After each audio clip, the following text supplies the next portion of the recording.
Hey, yo, it's me, Pops Van Marmalade, and you're watching the Comics-Related Madness Network. So come get some.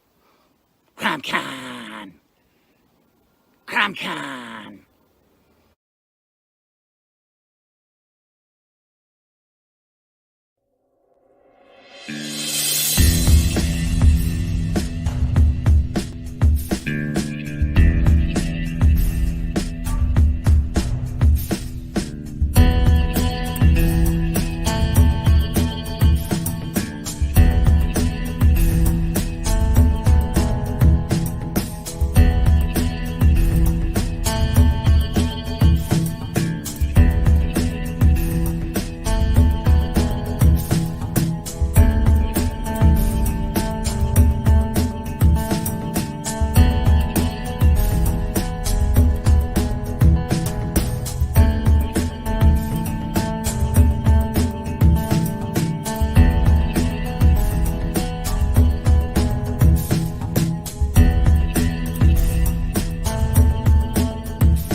The original intention of the film was just for my personal use, but I thought, with it being such a unique thing, that I'd like to offer it to anybody who wants to see it. Things like that. And it's just a unique film of him. He says, I beat you. He says, they say we came in under the dead heat. He says, that's not true because I beat you. And the American said, well, he says, if you like to think so, he says, but I know the real story. He says, I know I clearly won that one. See?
ain't no fear here. You ain't giving this to all, you steer clear. Never beat, I've been down and I reappear. You got some money on the line, you better put it here. Rolling in and doing that work. America's southern border has become a war zone. Human traffickers, drug smugglers, and terrorists flow across the Rio Grande with impunity, secure in the knowledge that no one will stop them. A distant federal government lectures Americans on their privilege while punishing overworked Border Patrol agents who were helpless to stem the tidal wave of invaders and determined migrants. Second-generation Cuban-American Marcos Zamora is a military vet, more patriotic than most Americans. No longer able to ignore the chaos at his doorstep, he acts. Joined by his best friend Gus, they hit the border every night, saving lives while stopping violent drug cartels and other opportunists. The government reacts with fury at Marcos' attempts to preserve American sovereignty, deploying the full might of their enforcement agencies. But Marcos understands that the only thing the rich and powerful fear is bad publicity, and he records every encounter. Whoever he is, this private American must be stopped. Illustrated by Richard Bonk and written by Eisner winner Mike Barron, Private American is his version of Captain America, and maybe a little Punisher, taking part in this ongoing, violent, and very real battle of good versus evil in the war for American sovereignty. Grab your copy at theprivateamerican.com. We have a secure border, and that is a priority for our administration.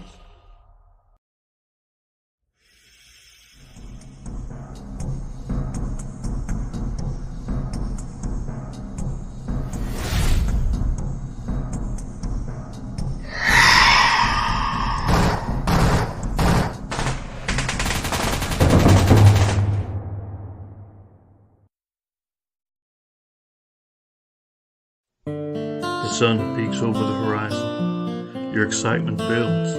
The animals in the field start to stir. The forest comes alive with sounds. The sunlight glimmers off the lake, and the mountains start to shed their morning fog. So load up your favorite ammo, grab a few buddies, and head out to make some memories. And tell the rest of the world that you've gone hunting. Gone Hunting is a 1 to 4 player game of family fun where you build a unique hunting ground, scout different animals, buy weapons and gear, and roll dice to hunt. Complete objectives and try not to miss. So let's load up the truck and back Gone Hunting today. See you in the field.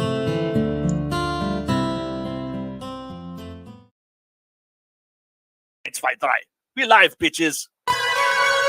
Coming soon to this theater.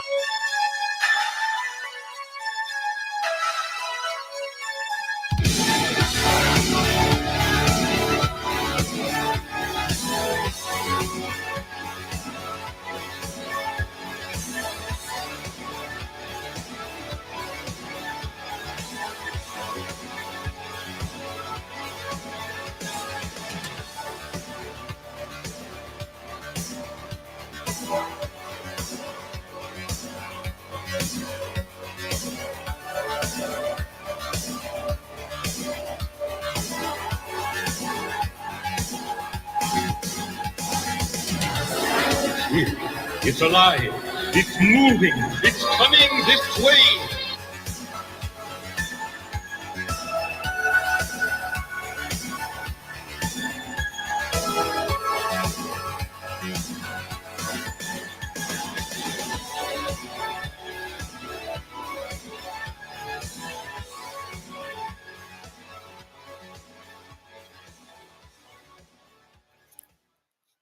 What up, everybody? It's your boy Brian here tonight for another episode of CG Horror Movie Club, the club where, shocker, we watch horror movies. If you've never watched us before, you've never been here before, just so you know, the format of the stream is that what we do is we pick a horror movie, we agree to watch it like, you know, a week, 5 days in advance.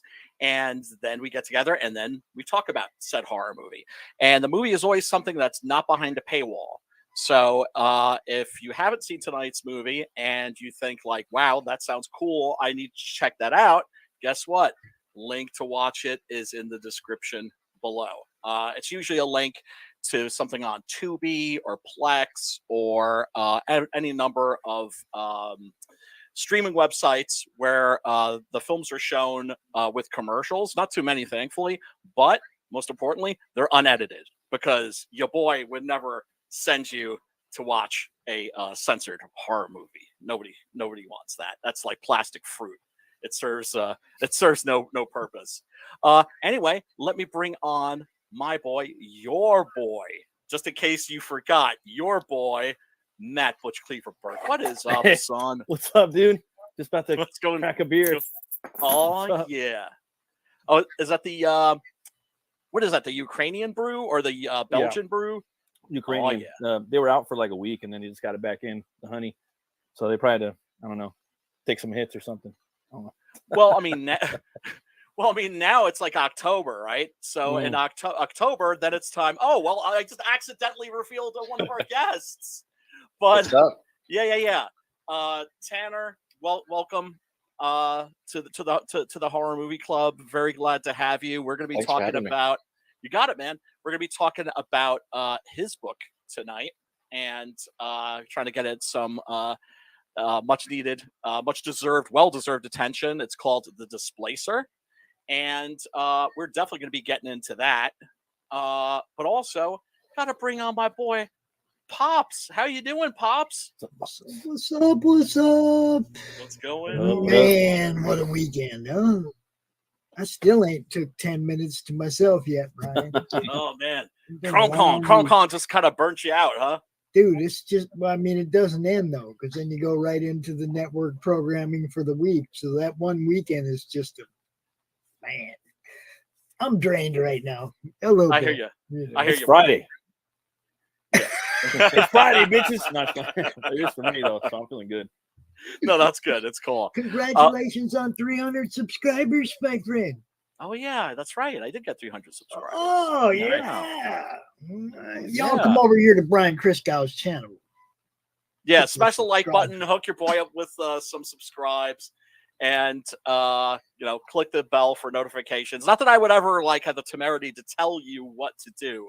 So it's a polite suggestion. You, come on over here. No, Pops will boss you around. he gives zero fucks. He'll do it. Real quick, let's take a look at Tanner's book, have him tell us a couple things about it.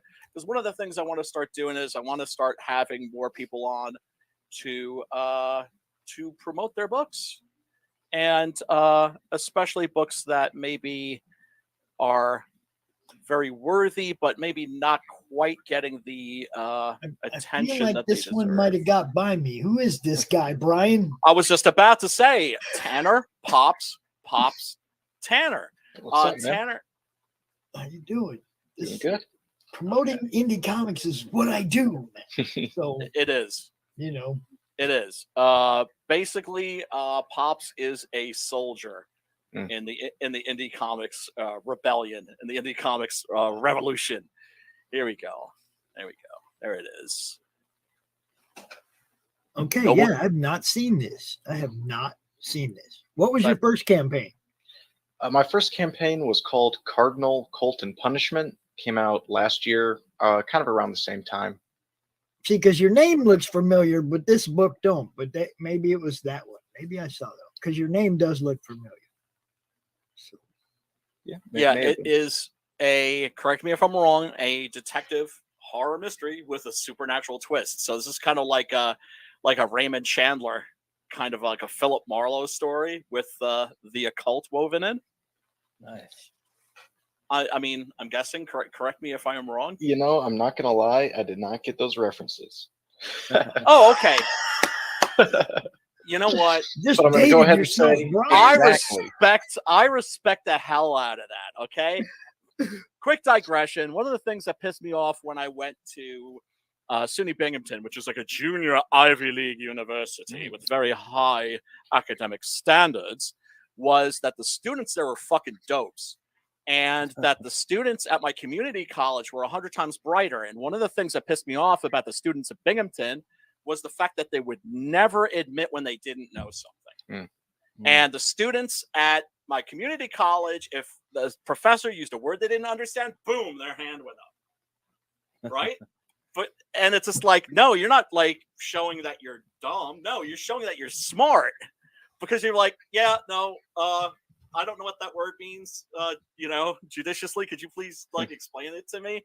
But yeah, Philip Marlowe was the guy who, what am I saying? Raymond Chandler was the guy who created Philip Marlowe, who's like definitely my favorite detective character. And then you have Sam Spade. He was created by Dashiell Hammett. They're sort of like the great archetypal gumshoe detectives. Gumshoe, world weary.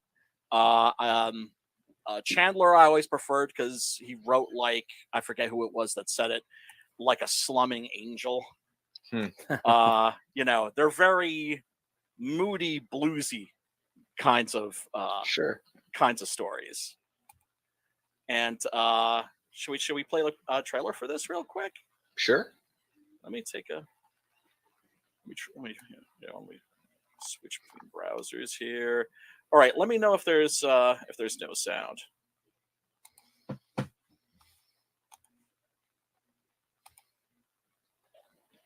I can't hear anything. Yeah. Dag nabbit. I like the art, man. Yeah, it's cool. Reminds me of a bunch of different artists. There's something about. I'm sorry, Matt. I didn't mean to just cut you off there, the annoying bitch I am.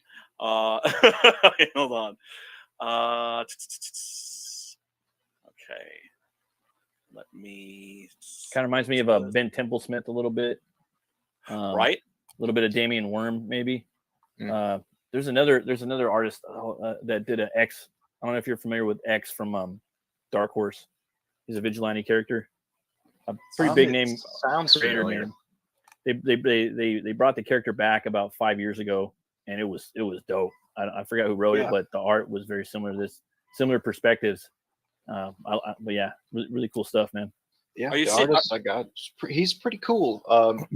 He's done a few different graphic novels I know, and he did the cover as well, even though it's like a completely, like that kind of illustrated style. So he did both the cover and the interiors. And I know right now he's working on another graphic novel that it's like the Argentinian government. It's about like whenever they took over the city and like, genocided a lot of their people. Oh, The Missing, yeah. Yeah, he's pretty good, and this style that he's got, man, just clicked with the story so well. So, absolutely. Is he from Argentina? Yeah, he is. My my friend Adrian Sibar was the artist on the first 7 issues of Six Gun. Was from Argentina, and when I met him, I was like, "What the hell is it like with all these great artists coming out of Argentina and Brazil and there's Colombia?" A lot of them. Yeah. Yeah. I was like, is there something in the water? like what's your secret? They're taking our jobs. All right, let me know if you don't hear the audio here. I think I've boomered it out here. Yeah. Don't hear it. God damn it. Yep, don't hear it. What the fuck is wrong with me? Yeah, I noticed that. Oh wait, here we go. Duh. I haven't opened. Yeah, no, I was playing it in Firefox. Let me just close Firefox. I noticed that Streamlabs and Firefox do not. They don't seem to get along. All right, let's try this. Okay, hold on. God damn it. Right, hold on. I'll figure this out. I'll figure this out any year now. Wait, there we go. Can you see it? Yep. Oh yeah. Okay, let me know if you can hear it too.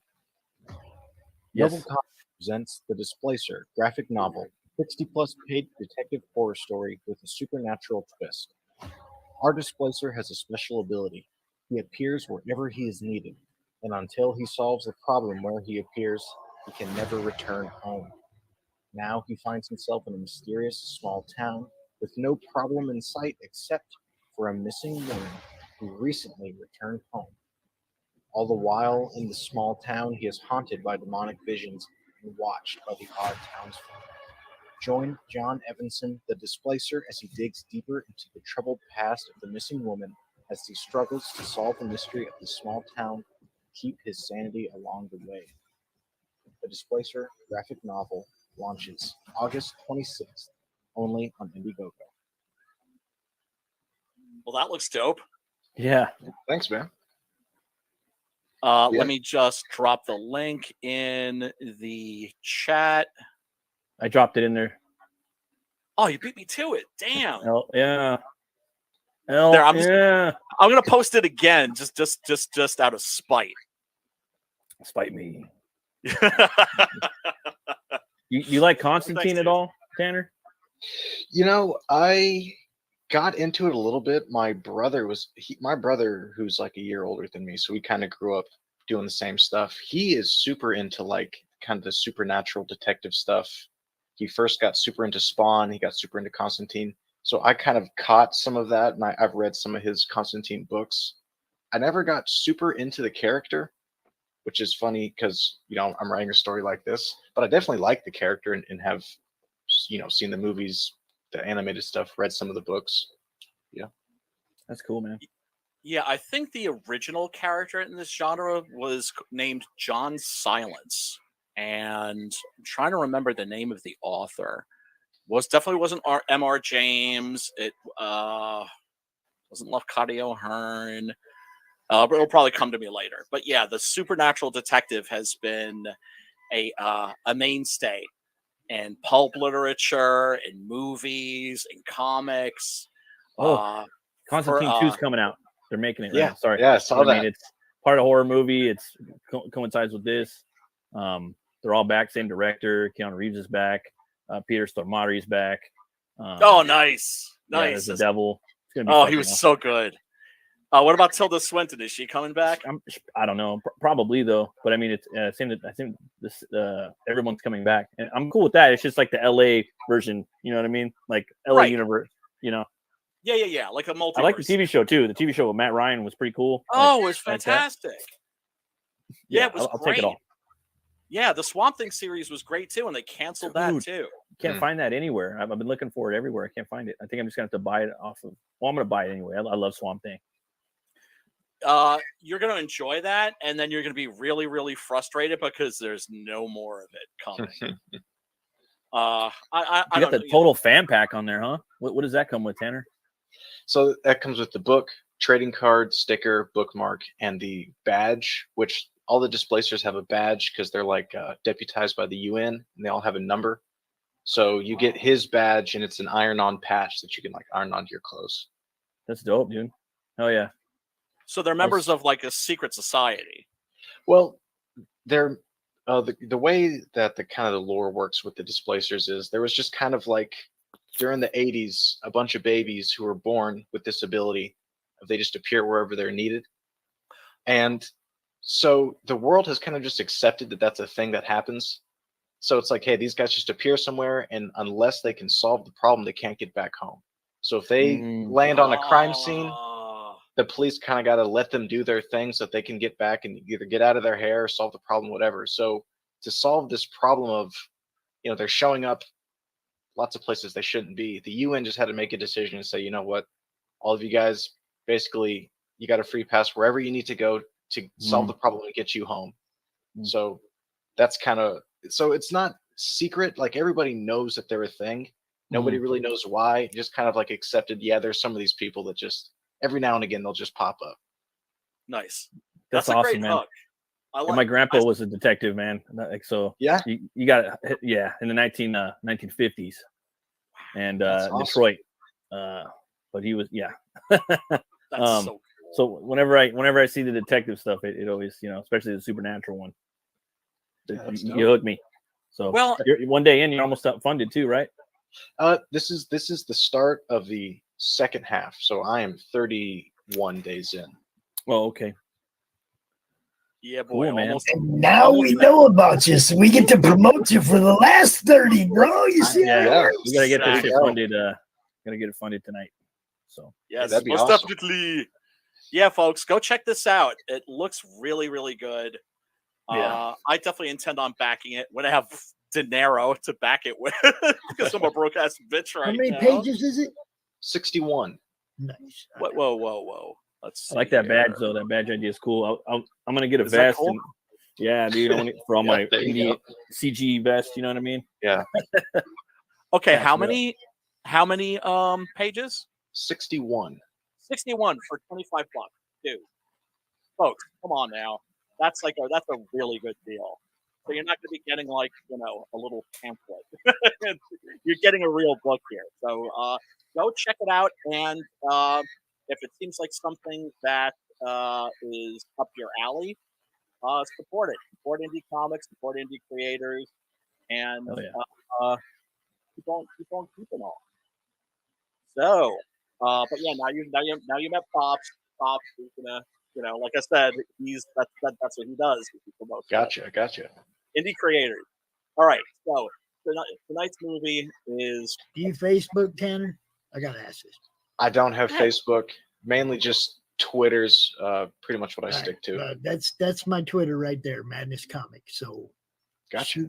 shoot. I do all kinds of shows like this, promotion and stuff. That's what I do. So hit me up. We will get you out and get you seen, bro. Yes, sir. Thank you very much. I'm Metal Movies and Brewskis on Twitter, man. If shoot me a DM or a follow or whatever, I'll help you promote. Absolutely. I know I've seen you around everywhere. Yeah, it'd be awesome. Yeah, For Matt's those of you who OGs. are on Facebook, you can check out that group, the Comic.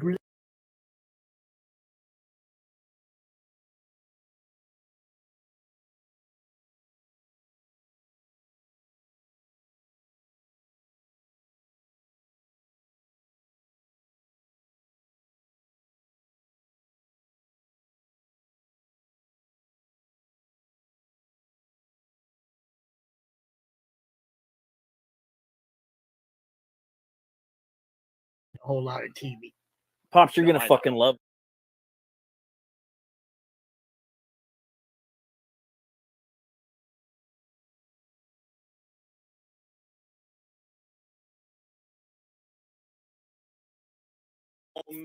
Yeah. Lance Henriksen Lance in there. Principal Lance, from the Breakfast Club's in there. Is like the sheriff is a little spot. You got D Wallace from D Wallace from Cujo and the Howling and E.T. Halloween and Halloween. Okay, then you should have no problem selling me on this one. Rob Let's go. Zombie's Halloween. Yeah, man. This is the brainchild of was it Richard Schifrin? I think. Hold on, let's check and because I know I got this. Ryan Schifrin. Ryan Schifrin is the son of Lalo Schifrin. Lalo Schifrin is a Academy Award. I don't know if he's an Academy Award winning, but he's certainly an Academy Award nominated, a really famous film composer. Let's just put it that way. If you've seen any of like the Dirty Harry movies, he did all the scores for those. Okay. And basically, one of the things I love about this movie is how simple the premise is. The premise is it's Rear Window with a Bigfoot monster. Yep. That's it. That's it. That's all you need to know. Yeah, dude. And my God, there have been so many Sasquatch movies that have come out in the last, 10, 15 years? Dude, I can't really even think of any. Well, I mean, all right. So it's a billion. I saw a YouTube like fucking video like a few months back, right? And it was recommending all of these Sasquatch movies, but they just went right over my head. Like I was drawing, I wasn't paying attention, but this one stuck out. And I was like, okay, I'm gonna fucking watch this. So I watched it. I didn't, you know what I mean? So when you said we're gonna watch it this week, I was like, all right, cool. I don't even have to watch that one if I don't have to. You know what I mean? Because I really liked it a lot. But what other ones are there besides Harry and the fucking Hendersons? That's a horror movie. I can't keep count. If you Really? hop on Tubi and put in Bigfoot or Sasquatch, you know what? No, there's a lot. Now I'm thinking Redbox, and there's always some like Sasquatch, Sasquatch the movie, Bigfoot. They suck though. Yeah. But you know what, Matt? Since you decided to fuck with me, I'm gonna have to look them up. No, because now it's starting to come back. Like, oh yeah, there's a fucking like fuck ton of them, dude. Now I'm remembering like seeing out. Because with horror, you have to really like 90% of the movies are just shit or just like want to be like rip-offs of other movies that are out in the theaters or something, you know? Yeah, So- it's the best time ever to be a horror movie fan because there's such a glut of movies, and it's also, you know, so easy to get these incredibly beautiful transfers of old movies. That's what it's especially good for right There's now. 2 of these on Tubi right now. Yes, and it's also in many ways the worst time to be a horror movie fan because there's such a glut of product that whenever there's something special, it gets lost in the shuffle. Mm-hmm. And like my friend Chris said, we're going to know what movies are worth watching 10, 15, maybe 20 years from now. Yeah, no, Right? and it's almost good sometimes to just see these random fucking like that's how I heard about how I wanted to see you know, the fairy tale Grimm's fairy tale werewolf movie that we watched the other like a couple weeks back or months back. Company of Wolves. Company of the Wolves. I saw that one on there because it was like werewolf movies. I'm always looking for, you know what I mean? And they kind of those ones will stick out. And that one would totally get like stuck in the shit. You know what I mean? It'd be in the set pool. Well, yeah, Or but I looked mean, over but that came out in a period where there weren't like 100 werewolf movies coming out every year. That's True. when werewolf movies were very rare. True. And it's also by Neil Jordan, who's like a Mhm. really respected art house director and all that stuff. But yet it's also hasn't gotten the attention that it deserves. And that's one of the things I always try to do on the show is spotlight movies that you haven't seen, but that you should see. Oh yeah.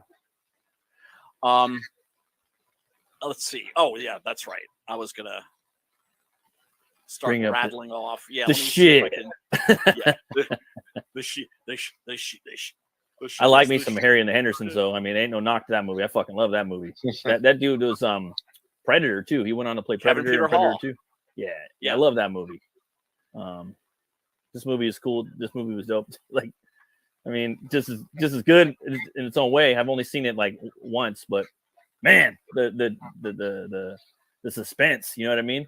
The paralyzation of the character. The dude from third place Gutenberg from the Police Academy franchise, the main character, Preston. Yes.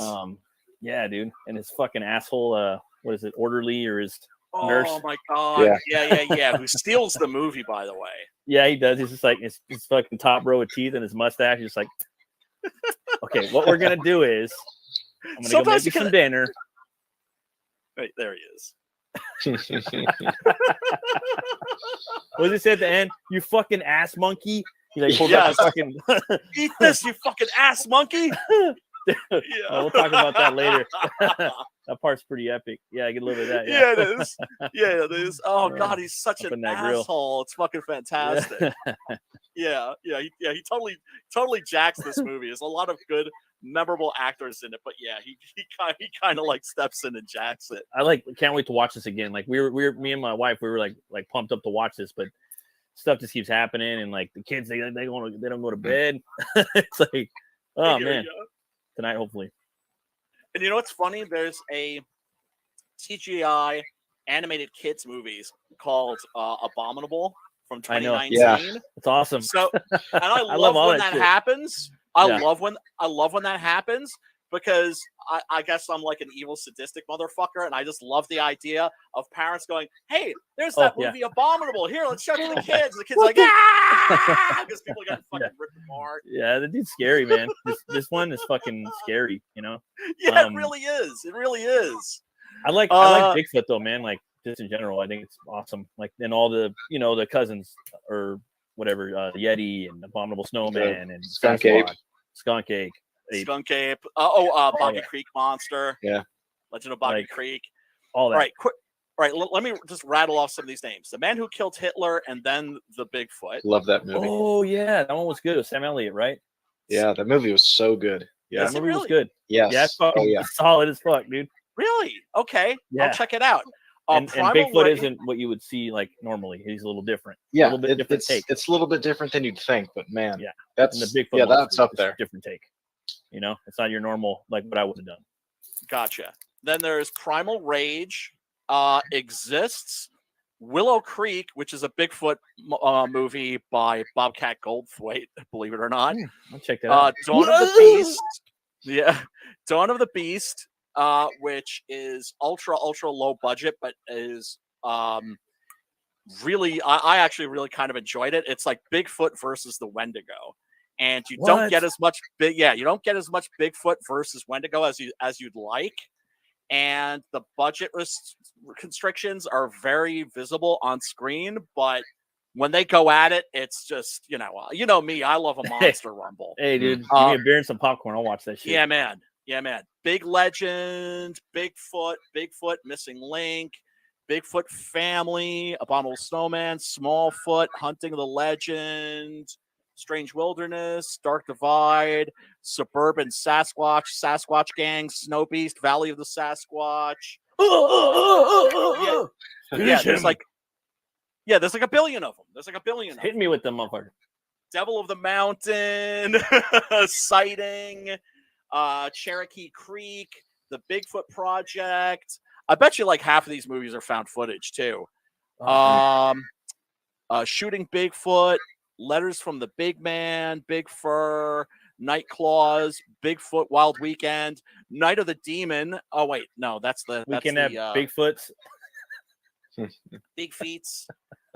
Missing Link. Did I mention that one already? There's just like there was a new Missing Link movie, like a kids movie. That was pretty dope. Like Hugh Jackman in it. Oh yeah.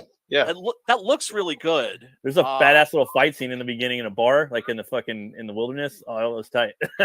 This little like big game hunter, like this tall, this little twirly mustache, and it was good. It was good. You watched Primal, right? Sorry, I'm fucking, but I'm still in the same realm. Yeah, hell yeah, I did. And I thought it was over, bro. And then like the 2 fucking last episodes dropped, and I was like, oh, I got me some bourbon. Like hopefully tonight, I'm gonna watch just one of them. I fucking love that show. I'm like not letting it play out, dude. So good, bro. Dude, I want to go back in time and bitch slap myself for not watching that sooner. Well, it's just so rando. You know what I mean? It just came out of like fucking nowhere. And I've been telling everybody like, hey, it's the best show on TV. Like everybody at work, everyone, it's the best fucking show I've seen in years. Well, it's a fucking cartoon, bro. It's like, yep. There's no talking. Yeah. Yep. It's fucking awesome. It's like international, dude. Like anybody can watch it. Exactly. And this is one of the things Clint and I were talking about last night on his stream was show don't tell storytelling. Oh, and he hasn't seen Primal, and I was like, dude, it's a masterclass. I envy people that haven't seen it. You know, it's like, well, you saw the second season, so you binged it. I like that one that came out of nowhere with the Brits. You know what I'm talking? Yes. I was like, what the fuck? I'm like, okay. And he's like, see, I told you, motherfucker. At the end of the episode, yes, you know, fantastic. The whole Primal and the fucking end. He's very genteel, like a Victorian gentleman. Discussing. Yeah, and he's fucking Wolverine at the end. He's fucking Conan at the, no. He goes into beast mode. And that's kind of what the series is about in a lot of respects, is weaponized beast mode. Yeah. Because Spear is, he's the epitome of the noble savage. Oh yeah, totally. And he's Enkidu from Gilgamesh. He's Conan. He is Conan. Conan. He's Conan for sure. Like he went full Conan in the first 2 episodes of season 2. You know, like you motherfuckers put Vikings in here. Oh, I know. I love it. I'm just like, I know. God. You know, but it's like, how where do you top the first season though? Like, where do you go from there? You know what I mean? You have to go somewhere. You know, it's a little fantastical in the realm of how the fuck is it the Jurassic period or the Cretaceous period, and then bringing in, Vikings and shit. But fuck it, who cares? You weren't fucking there, motherfucker. I always assumed right from the first episode that we were in one of Edgar Rice Burroughs' Lost Worlds, right? Okay. Yeah. Land Before Time, At the Earth's Core, Pellucidar. You're right. All of those stories, right? Because there's humans alongside dinosaurs. That never happens. Yeah. Right. So immediately you're like, okay, this is a fantasy. Mm-hmm. And it just keeps getting better and better and better. Fucking tear jerking, bro. That first episode will hook anybody, and it's like, this show is brutal. This show is primal. It brutalizes your emotions.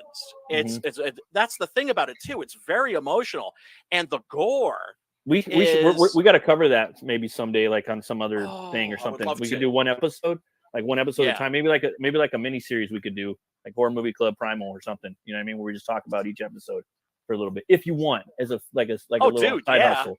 You know what I'm talking? Absolutely. Yeah. Or just a completely different thing. We could do it on my channel. We could do it on your channel. Yeah. Whatever. That's all good. Yeah, because I don't have enough. I have too many nice things to say, right? About that series. It's astonishing. It's astounding.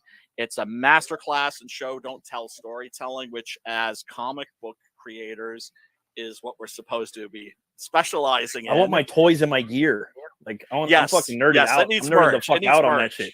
Like give me some fucking toys. I want a play set. I want those big old bats and those witches and the fucking big old. Oh my god! All of them. I want the whole fucking play set, motherfucker. I want some T-shirts. I want some hats. Like I will buy all that shit up. And folks, I promise we're going to get to Abominable eventually. But one of the things I love too is that the mix of art styles, right? Because you have Ginge Tartakovsky, who has a very Alex Toth-like character design. Yes. Right, Alex Toth, that did all those cartoons in the 70s, C-Lab, Space Ghost, the Herculoids, right? His spiritual successor would be Bruce Timm, somebody that knew how to draw characters in as few lines as possible. Exactly. Right, and then the backgrounds, the world itself looks like Mobius. Oh yeah, and I think I don't know for sure, but I'm pretty damn sure that that artist is French, and certainly if he's not French, he's somebody that loves French comic books. That's for sure. And it's so it's not just like an awesome animated series. It's something that I think comic book creators specifically really should take a look at. See, and all of Ginge Tartakovsky's stuff's like that, because I was a huge Samurai Jack fan growing up, right? And so at the same time he's doing Samurai Jack, he also did those Clone Wars, Star Wars The Clone Wars, little animated shorts. And those, because they have it as a free movie, you can watch them all just like on YouTube. You can watch the whole thing. And that is, in my opinion, like the best Star Wars movie ever made. It is so good, and it does the same thing of like the show don't tell, very little dialogue throughout the entire thing. And it's like everything that guy does is just so great. And it's a shame because I don't know what happened with him after 2005 is kind of when Samurai Jack ended, around that time, and then it didn't get picked back up until like 2017 or something like that when it came back for season 5. That's because George Lucas saw Samurai Jack and was like, yo, that's my guy. That's the guy I want doing the Clone Wars series. Right. And he did that series. What did he do in that time period between the end of Samurai Jack and then season 5 and then Primal's what he's doing now? There's like a pretty big gap there. I don't know, was he doing anything else? Probably working, designing, who knows? People like him often also get snatched up by Hollywood to do character design, storyboards, that sort of a thing. I was just about to say, like the design of Spear, like the forearm. Oh my God. You know what I mean? Just the simplicity in design of that character, man. Like I want to draw him someday. I'm like, damn, look at those fucking forearms. They're just all like one big fucking slab of meat, like the whole arm. You know what I mean? Like these look so much fun to draw. Oh my God. And just the depth of emotion in that character too, because even though he's an absolute savage, he also has this incredibly tender heart. Yeah, him and Fang, you know? Yes. But yeah, everybody, if you haven't seen Primal, go check that out. It's freaking amazing, astounding. But yeah, back to our Sasquatch movie. So Abominable. Oh yeah, this is the new Blu-ray that came out. I don't have this, but it's the special collector's edition with, like, you notice the horror genre sticker that's peeling off, so it looks it's a Blu-ray, but it looks like a vintage VHS. Yeah, that's dope. Don't be fined, please rewind. That's cool. That's cute. It is. What fucking what is that? I forgot the word you use. Retro. I forgot. No, there's another word. I forgot. Sorry. Okay. It'll come to me. Charming. Yes. There's been a big '80s retro movement, and I know that there are people that still love VHS. I'm over it, right? Like I just want to see the movie in the best possible quality I can get it. Yeah. But I also understand that it's a nostalgia thing for a lot of people, and I'm a super nostalgic guy, so I'm not nostalgic about that, but I'm nostalgic about other stuff. So I totally get it. So yeah, when the movie opens up, we have Dee Wallace and I'm trying to remember the name of this actor because he's also been in a lot of stuff. Yeah, he usually plays like a cop or detective or government agent or like a general or some shit. Someone working for the government. Right, and they're being terrorized by a Sam Squamch, as Bubbles always calls them in Trailer Park Boys. You guys have ever seen that? Oh, yeah. Yeah, and there's a lovely moment where they step outside and dun dun dun, you see the Bigfoot, the big giant footprints. And that's also a really wonderfully suspenseful scene, especially when they've got their backs up against the wall. Yeah. And you just hear them walking around the shumph, shumph, shumph. This movie actually makes Bigfoot scary. Yeah, right. It seems like it's pretty easy like to do. Like, how do you fuck that up? But this is the only really good Bigfoot movie that's scary that I like. That's legit, I've seen. I totally agree. And Max Brooks, the guy who wrote World War Z, the novel, which is visionary, unlike the movie, which has absolutely nothing to do with the novel except for the title. So I like Brad Pitt, but F Brad Pitt for buying the rights to World War Z just so he could use the title. Because the novel's fantastic. And his new novel is like a Bigfoot novel. Oh, and it's about this group of people that have moved like somewhere in the Pacific Northwest, and they're completely isolated, separated from the rest of society. But it's like, rich people roughing it. And so, their groceries come flying in on drones and that sort of a thing. And then there's a big fire, everything, all the electricity, the cell phone towers, everything goes down. And then these Sasquatch monsters are being driven by the fire in their direction. And they're just eating everything that's in their path. And it's just brutal. Matt McCoy plays our protagonist, Preston, who is a guy that is physically and mentally wounded, scarred, because he and his wife were in a mountaineering accident that left her dead and left him paralyzed from like the legs or waist down. So he's a paraplegic.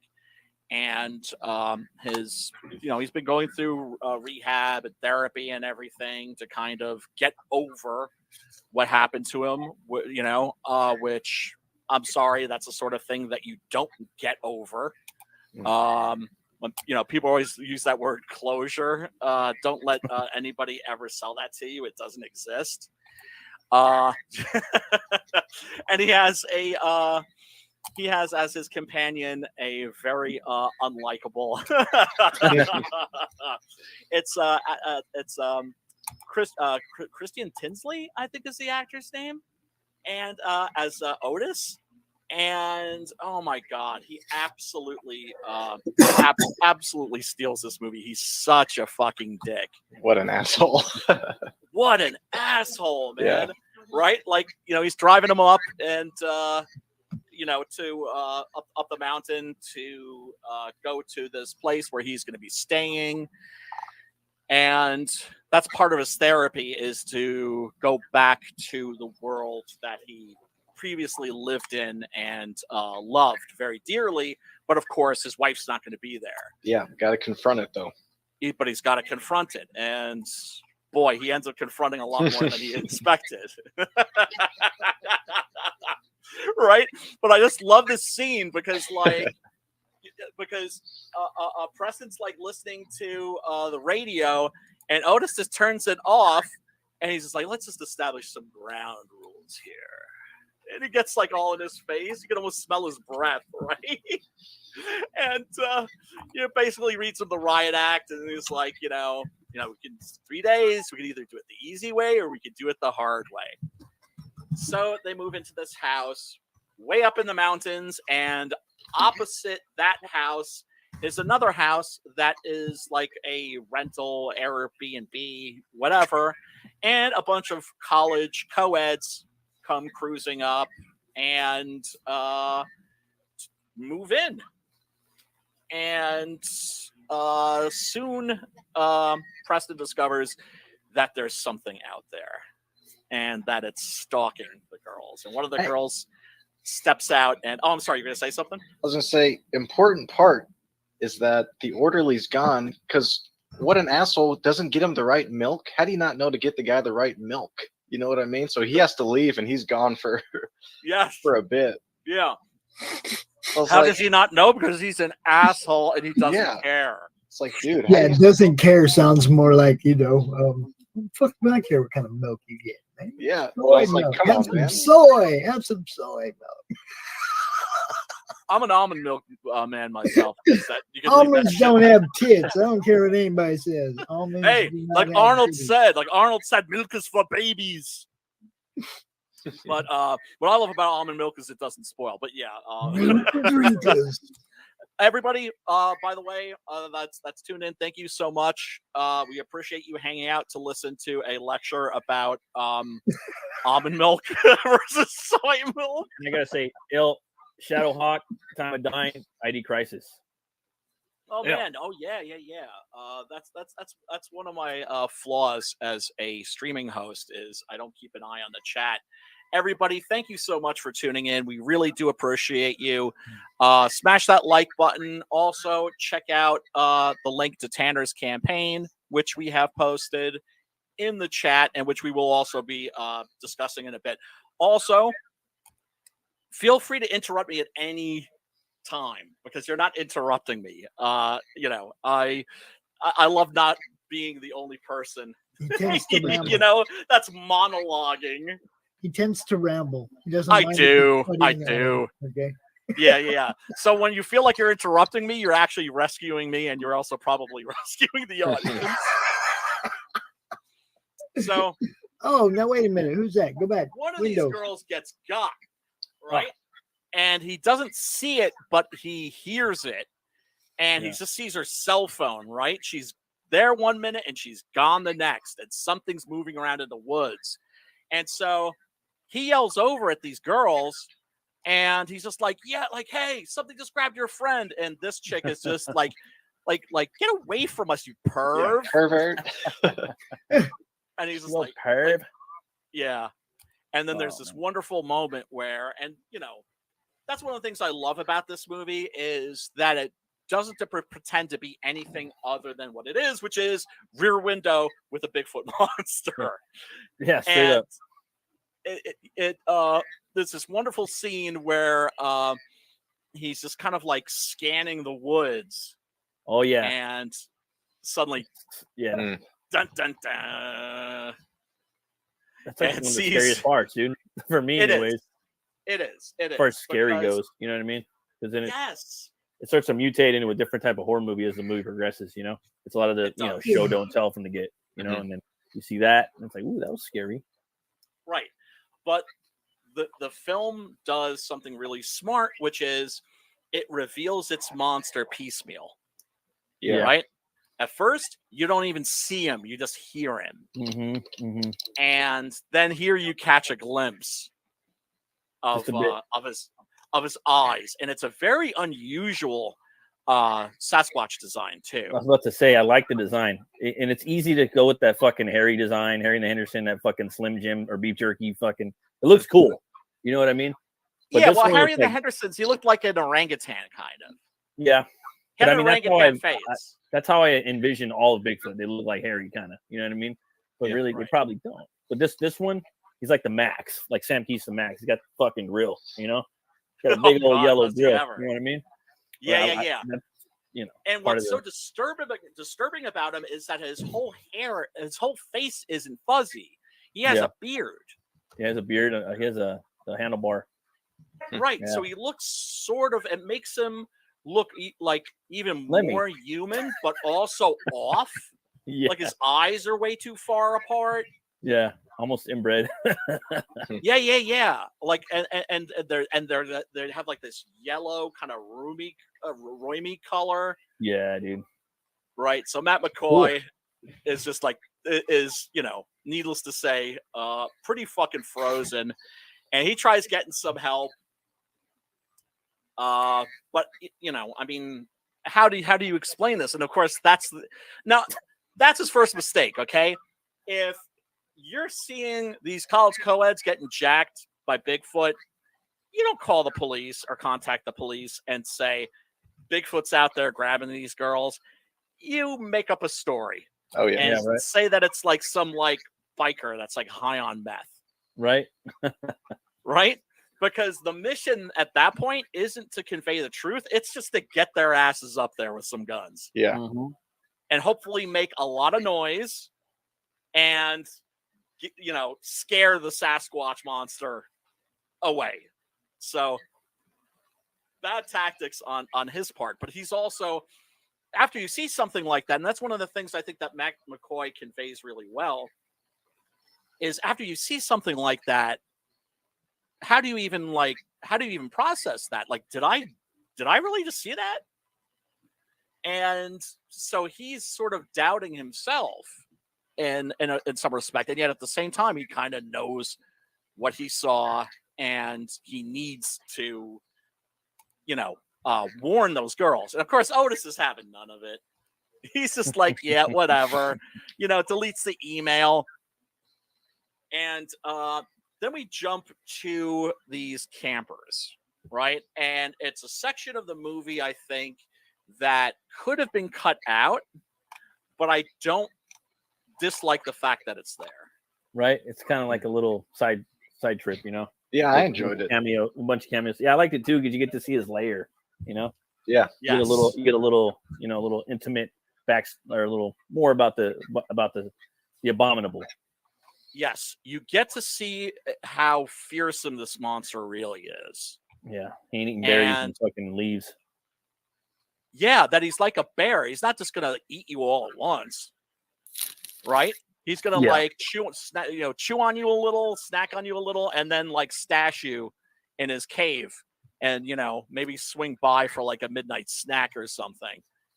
And Lance, oh my God, you know what? I should look him up on the IMDb and just read off all of the Sasquatch movies that he's been in the last 10 years. Because he is in every single one. What? I'm exaggerating, but only slightly. What? Here, let me, okay, all right. Let me. No way. Are you serious? Yeah, let me school you here. Let me school you here. You gotta get paid, I guess. Okay, there's wow, he's been in a lot of TV lately. All right, there's Being. I'm pretty sure that's a Sasquatch movie. He's in Big Legend. He's in, let's see, a bunch of, okay, I'm not going to bore you with going through the guys. Wait, hold on a sec. The Hamster, no, that's not one of them. Hamster foot. Paranormal Island, but yeah, no, I mean, no, I can't even. Yeah, there's too many credits, but a lot of them, I'm telling you, at least like 5 or 6 of them are Sasquatch movies. Can I jump in here for a little second? Yes, of course, please. I just heard that there's a confirmed tornado on the ground in Davies, Florida. And for all you people in the path of the hurricane, man, I hope y'all ducked out. I hope y'all got the hell out of there because it don't look pretty. If you didn't, stay safe. Keep your freaking heads down. We want you to still be around next week. Most definitely. Watch yourself. Watch yourself, folks. Sasquatch Mountain. Abominable, of course, and damn, he's like, no, I promise. Abominables were actually good. You guys got to watch it. I promise. Watch it.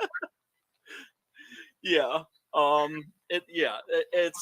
So, you know, if you're watching a contemporary Sasquatch movie, there's like a 20% chance it's going to have Lance Henriksen in it. And yeah, we get like a look at its lair. And then, of course, we get the obligatory Predator style scene where they're just like unloading their shotties. Dumping. Yeah, man. Into the woods. And then, of course, they get got. Mm. And once again, it's like, well, what do you see of the monster? You just see a blur. Yep. A blur of fur. Yeah, they don't show too much. They really build the suspense with that. It's fucking awesome. Right. And now these chicks, they're starting to miss their friend, which is to say, like, where did she go? And so they're trying to call her and everything. And naturally, one of the things you have to deal with in a modern horror film are cell phones and, of course, now iPhones and Androids. How do you do a horror movie, a monster movie, where everybody has a phone? They don't have to get to the phone; they have the phone in their hands. It's horrible. Like this is a dynamic in modern storytelling movies. Just seeing the text across the fucking screen makes me want to throw up. Like I hate seeing that. Like I'll never make a book or a movie or whatever the fuck if I'm privileged enough to have that in there. But there's one thing about this turn of the century where there's the flip phone where it's just barely any texting, and they can do a little bit, and that I could probably do. You know what I mean? But in this, they weren't really texting in here. Like he's fucking sending emails to the he sends an email. So that's pretty cool, pretty interesting, like gray zone, in time. Absolutely.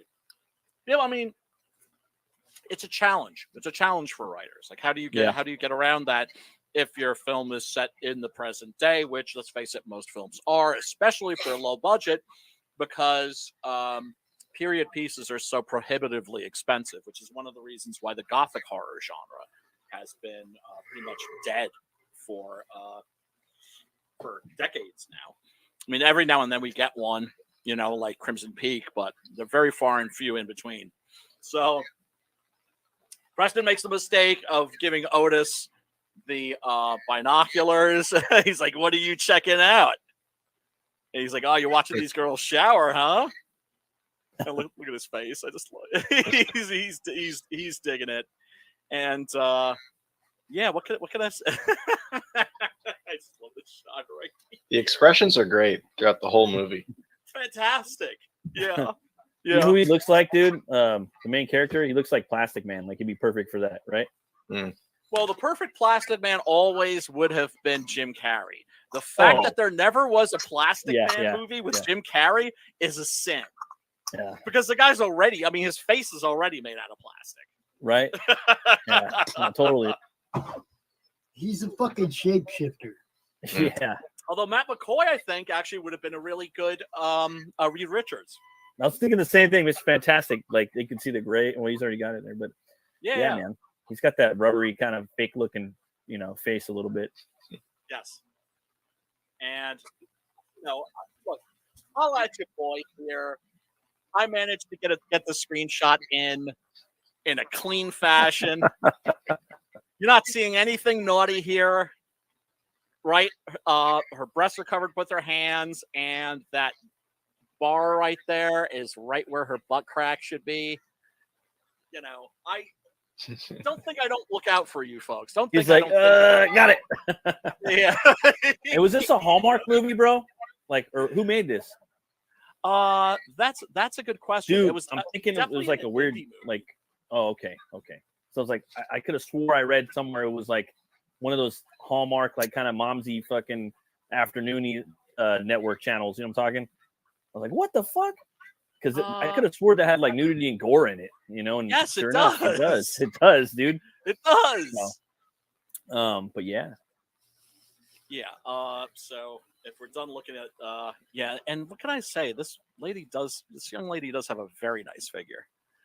But sorry, folks, I'm like a raging heterosexual. And then of course there's that moment where The monster's in the house. Get out of the house. Right. It's like, bitches, you should have listened to me before.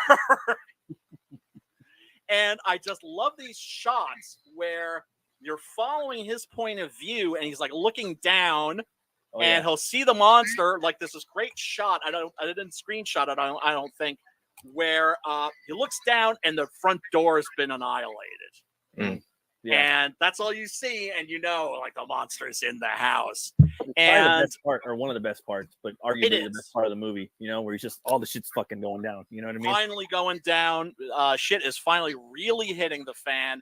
Things are escalating because this very much follows the Stephen King model of storytelling. I don't know if King was an influence on Schiffner, but what King always likes to do is he likes to take these characters and he likes to squeeze them and squeeze them and squeeze them and squeeze them. And boy, man, Matt McCoy's character in this is getting squeezed about as much as a man can get squeezed. And you know that he feels some sense of guilt. Well, some sense. He feels a tremendous amount of guilt that he couldn't protect his wife. He couldn't save her. And so, in a way, this is a way. It's almost like a redemption story in that respect, right? Like, now he's trying to save these girls, and he seems to be failing at that too. Because, man, this is one aggressive monster. And this is also aggro to the max, right? He does not want to be your friend. He wants to have you for lunch. And there are these great moments where, and that's another thing I love about this. Did you guys notice how great the sound design is? Yeah, right? Foley. Yes. Yeah, it was dope. Or just the sound in general is fucking awesome. Can't wait to go, like, again, I can't wait to go back and fucking rewatch this, dude. I'm gonna, like, I mean, we're gonna watch a movie next week, but I mean, I want to watch this with the wife. I think she's gonna really like this movie. Yes, this is like a Sasquatch movie for people that don't like Sasquatch movies. Like, this ain't her jam. She likes fucking demonology and possession movies and supernatural and ghost movies. That's what she likes. She don't like slashers, or they just like bore the shit out of her. But I think this will be fun. Time of dying. We'll be praying for you, brother.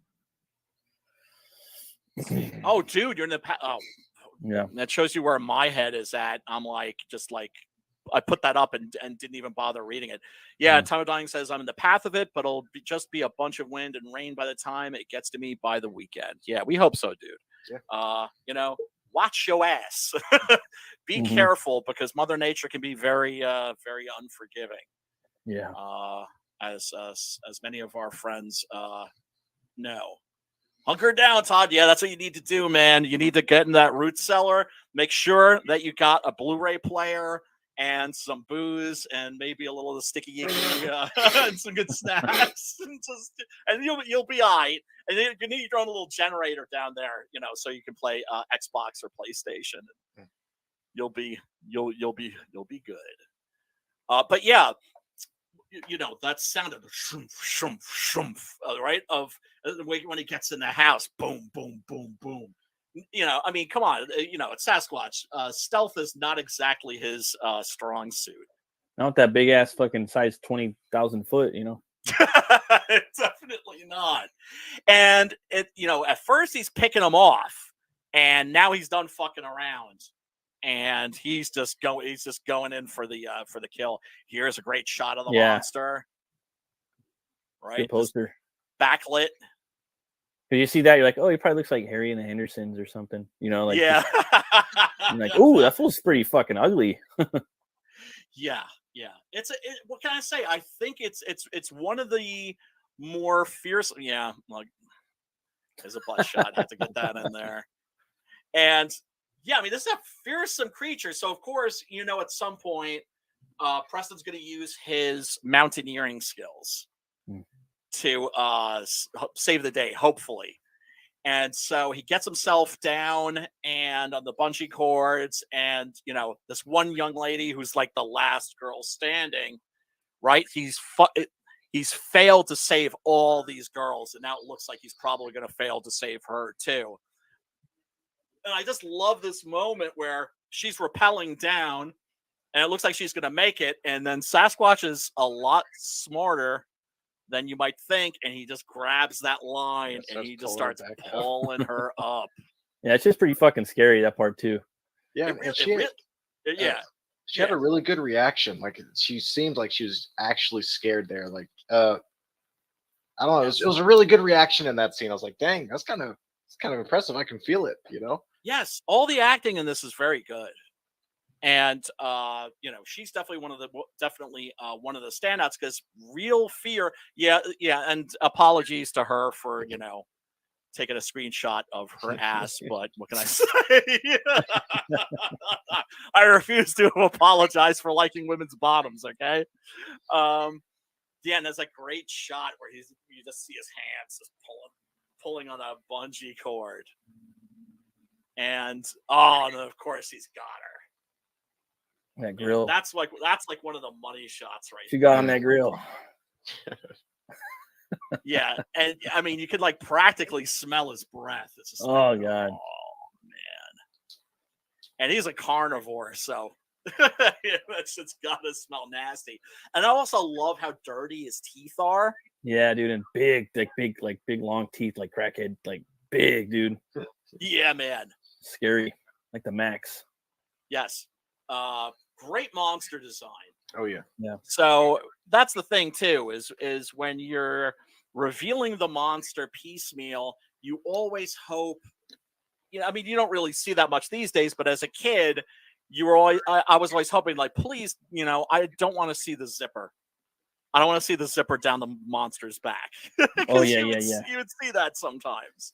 Old Roger Corman movies, Tracking the Movies, stuff like that. And the practical effects in this are fantastic. If there is any CGI, it might be the eyes. Yeah, the eyes might be CGI. I don't think they are. I'm pretty sure they're animatronic, just from the way that they kind of move around. There may have been for some shots. Oh yeah. And then who comes to the rescue? The last guy you expect, Otis. Hey, ass monkey, stuck on this. And just buries the axe in his back. Yeah, by the way, folks, spoiler alert, because I'm sorry, we need to take a look at this, right? Oh yeah, spoil that shit. Yeah, where he just grabs him and he's like opening his mouth, and his mouth just keeps opening and opening.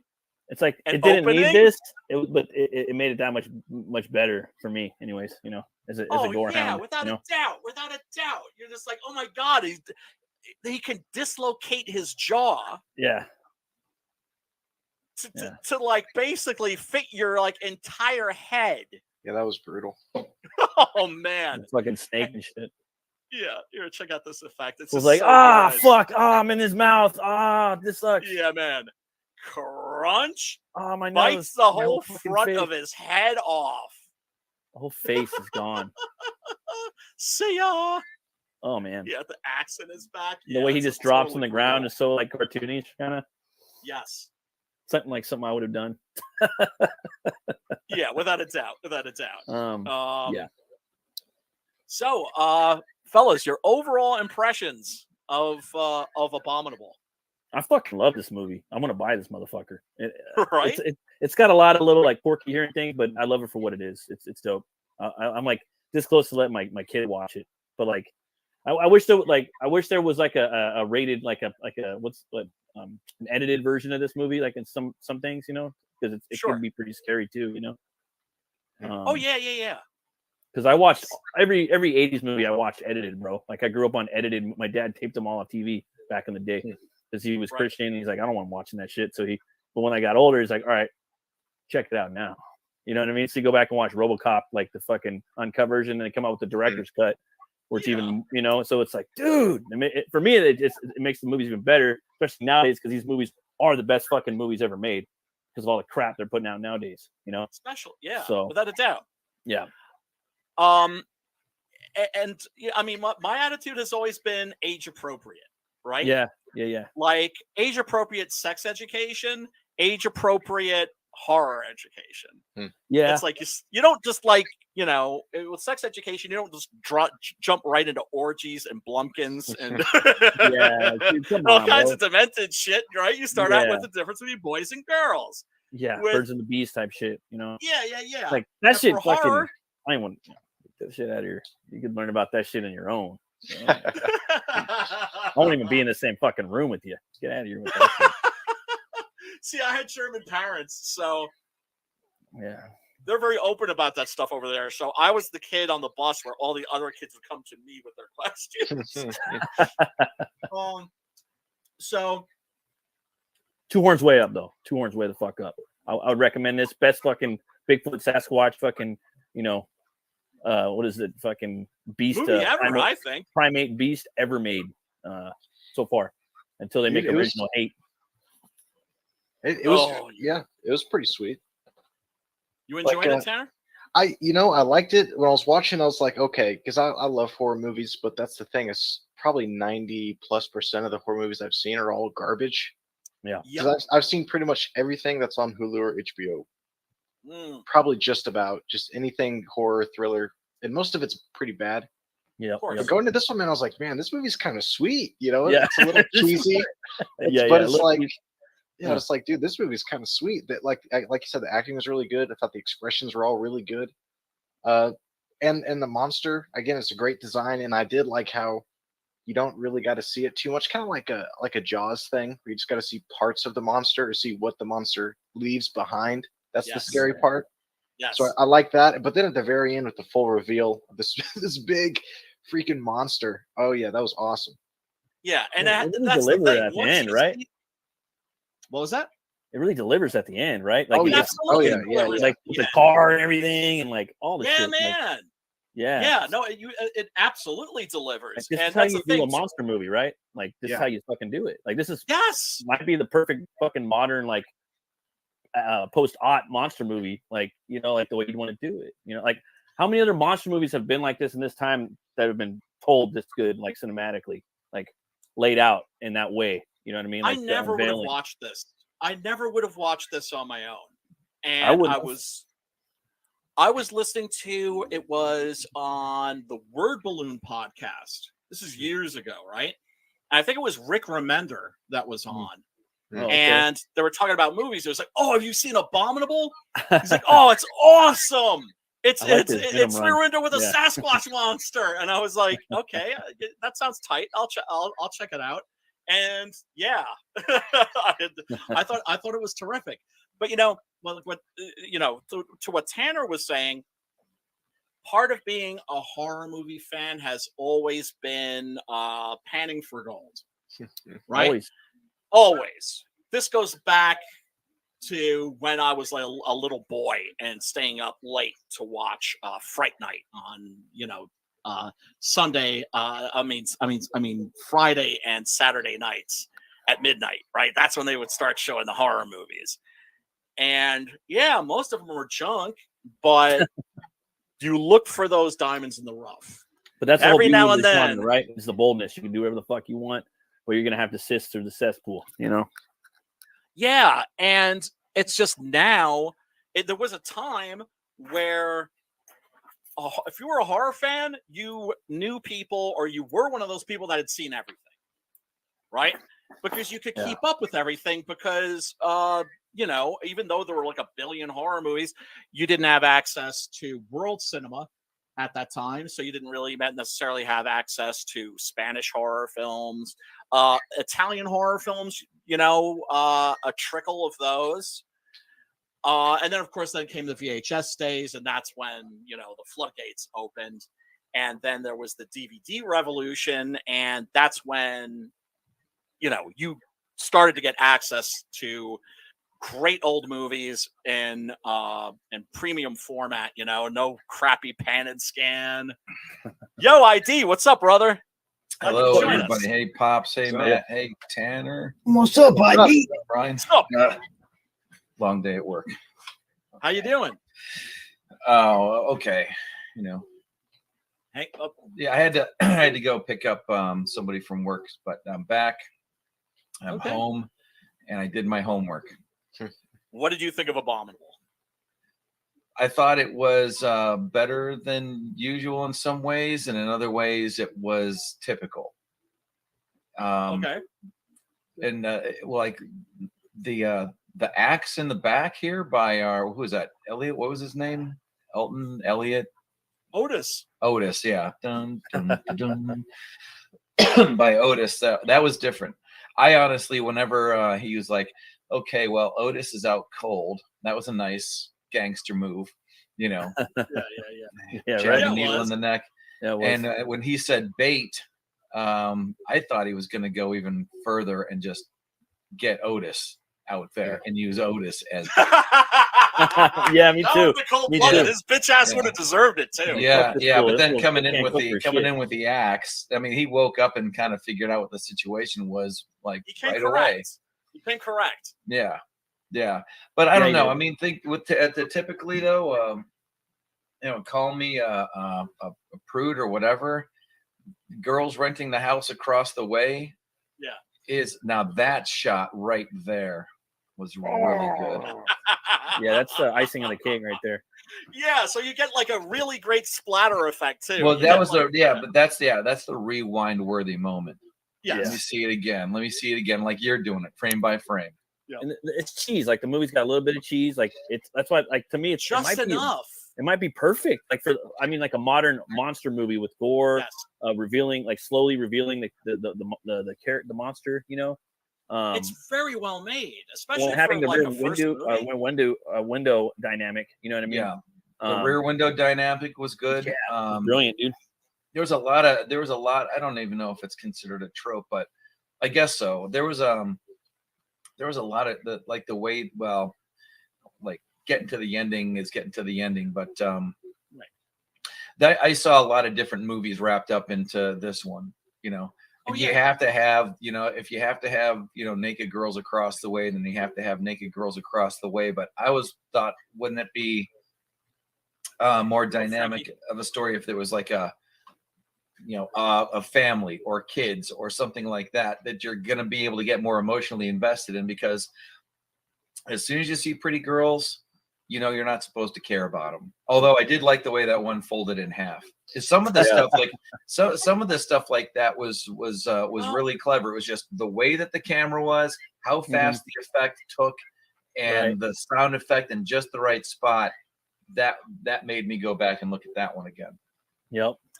Yeah. Well, like what you were saying with, like, you know, the nubile co-eds versus like having a family. Yeah. It's not so much that you care about these girls. You do realize that for the most part, they're bowling pins. Yeah, right. That's what I mean. Yeah, you're not supposed to. But then if they did that, then the movie would have to really try to be something more serious than it's supposed to be. Exactly. Yeah.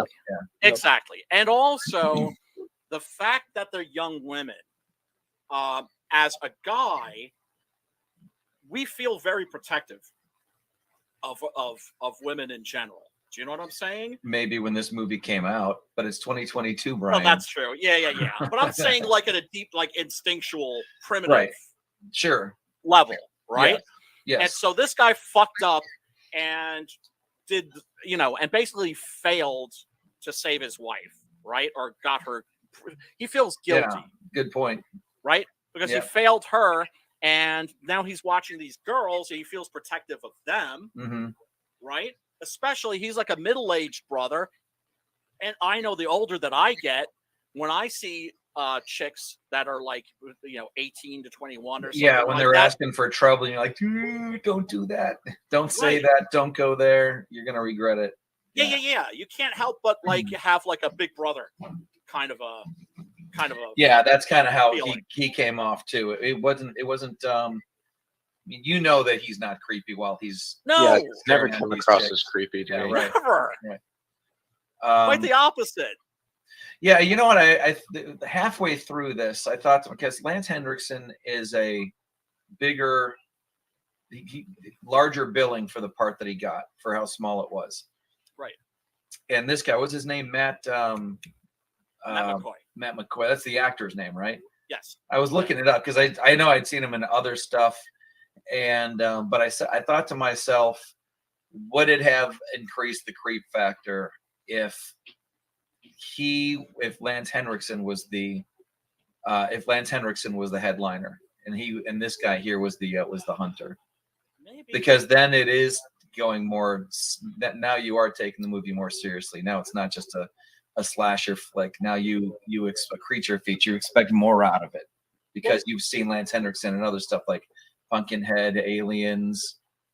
I think this guy emotes probably a little more. Like he looks scared more than Henriksen does. Henriksen's got that grizzled face. You know what I mean? Horrible. He looks like a crooner. That's the thing that kind of like bugs me about him. It doesn't even like really bug me. It's like when he does that crooked smile, real cozy. I promise everything's gonna be okay. I've seen that face in everything that he does. He only has that one face. He has that face in Deep Star 6 and Star Trek and all the other stuff. It's just that one. Hey. Or I can't even do it. He does it really good, but that's all he does. He's got that Bing Crosby. It's a Bing Crosby thing. Oh yeah, it looks like Bing Crosby, like a motherfucker. Yeah. Exactly. But all around, I thought it was pretty good. I thought it was better than I expected. Right? Yeah. Interesting thing about Lance Henriksen. This is a little bit of an aside, but he was illiterate when he started acting. Oh no shit! Oh really? Yeah, and he would couldn't read. Is what you're saying? Couldn't read. Yeah. He was an adult illiterate, and you can imagine what that must feel like for people, right? Because I mean that's got to be a pretty brave step. They're going to hand you pages. Yeah, needless to say, all right, and that's how he learned to read, was for reading scripts. Really? Yeah, and I think he was he had been a biker, and if his career hadn't taken off, I think Aliens was like the last straw for him. He was like, if this movie isn't a hit, if it's not successful, if it does nothing for my career, that's it. I'm giving up on acting, and I'm just going to become a biker. I'm running meth. Become one or continue as one. Yeah. No, I mean, you had Brian James, who was in Blade Runner. That dude was like a full-time criminal when he made that movie. Really? Yeah, he'd be out doing crimes, and not like violent crimes. Liquor stores. He worked in a this is Brian James I'm talking about from Blade Runner. He was part of what was called like a salt and pepper team, right? Where his partner was a black dude. So his partner, the black dude, would go into the store and security would follow him around. And then Brian James would go and just fucking rob them blind. Using stereotype against. Yeah, man. Yeah, and then he'd get home and he'd like check his answering machine to see like if his agent had any auditions like queued up for him. Really? Yeah. That's interesting. Yeah. No, well, it's always cool when you find out that actors have like these interesting backgrounds, that they're not just from Juilliard. A lot of actors do have interesting like stuff that they're doing, because most of the time they don't get paid that much to do the roles. That's true. And sometimes you can wait years between parts. Yep. Lance Henriksen has been doing, nothing but, trash direct-to-video movies, but I'm sure he appreciates having the work, because the guy is always working. Oh yeah. Like he. So Aliens is 86. Mm-hmm. And before that, TV movie Jagged Edge. That was must have been an off like low billing part. He was the cop, and one of the cops in Terminator. I remember that part where he's like, "You see this scar right here?" And the guy's basically just telling him to shut up. Yes. Yeah. And that's how the A-Team, The Right Stuff. And he's thinking that his career hadn't taken off yet. Yes. And God, what else was he in? He was in Millennium. I watched him in Millennium. That's like the X-Files spinoff. That's how I got really, I really like that show. Me and my mom used to watch that show. Oh, it was great. But I'm thinking like pre Aliens. He was in Piranha 2. Oh, that's right.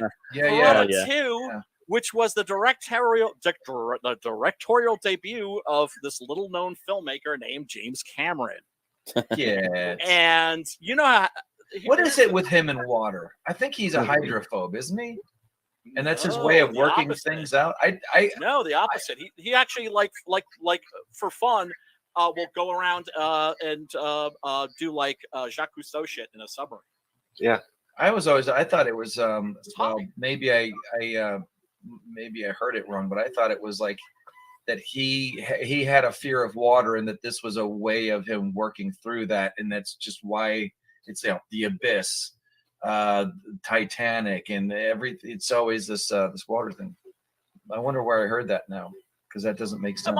That might, yeah, no, I mean, it might be true. And in Piranha too, you didn't have too much water, because the piranha mutate to the point where they get wings and come flying out. Yeah. Flying fish, the spawning. Yeah. Yes, that's right. Yeah, it was Piranha 2, the spawning.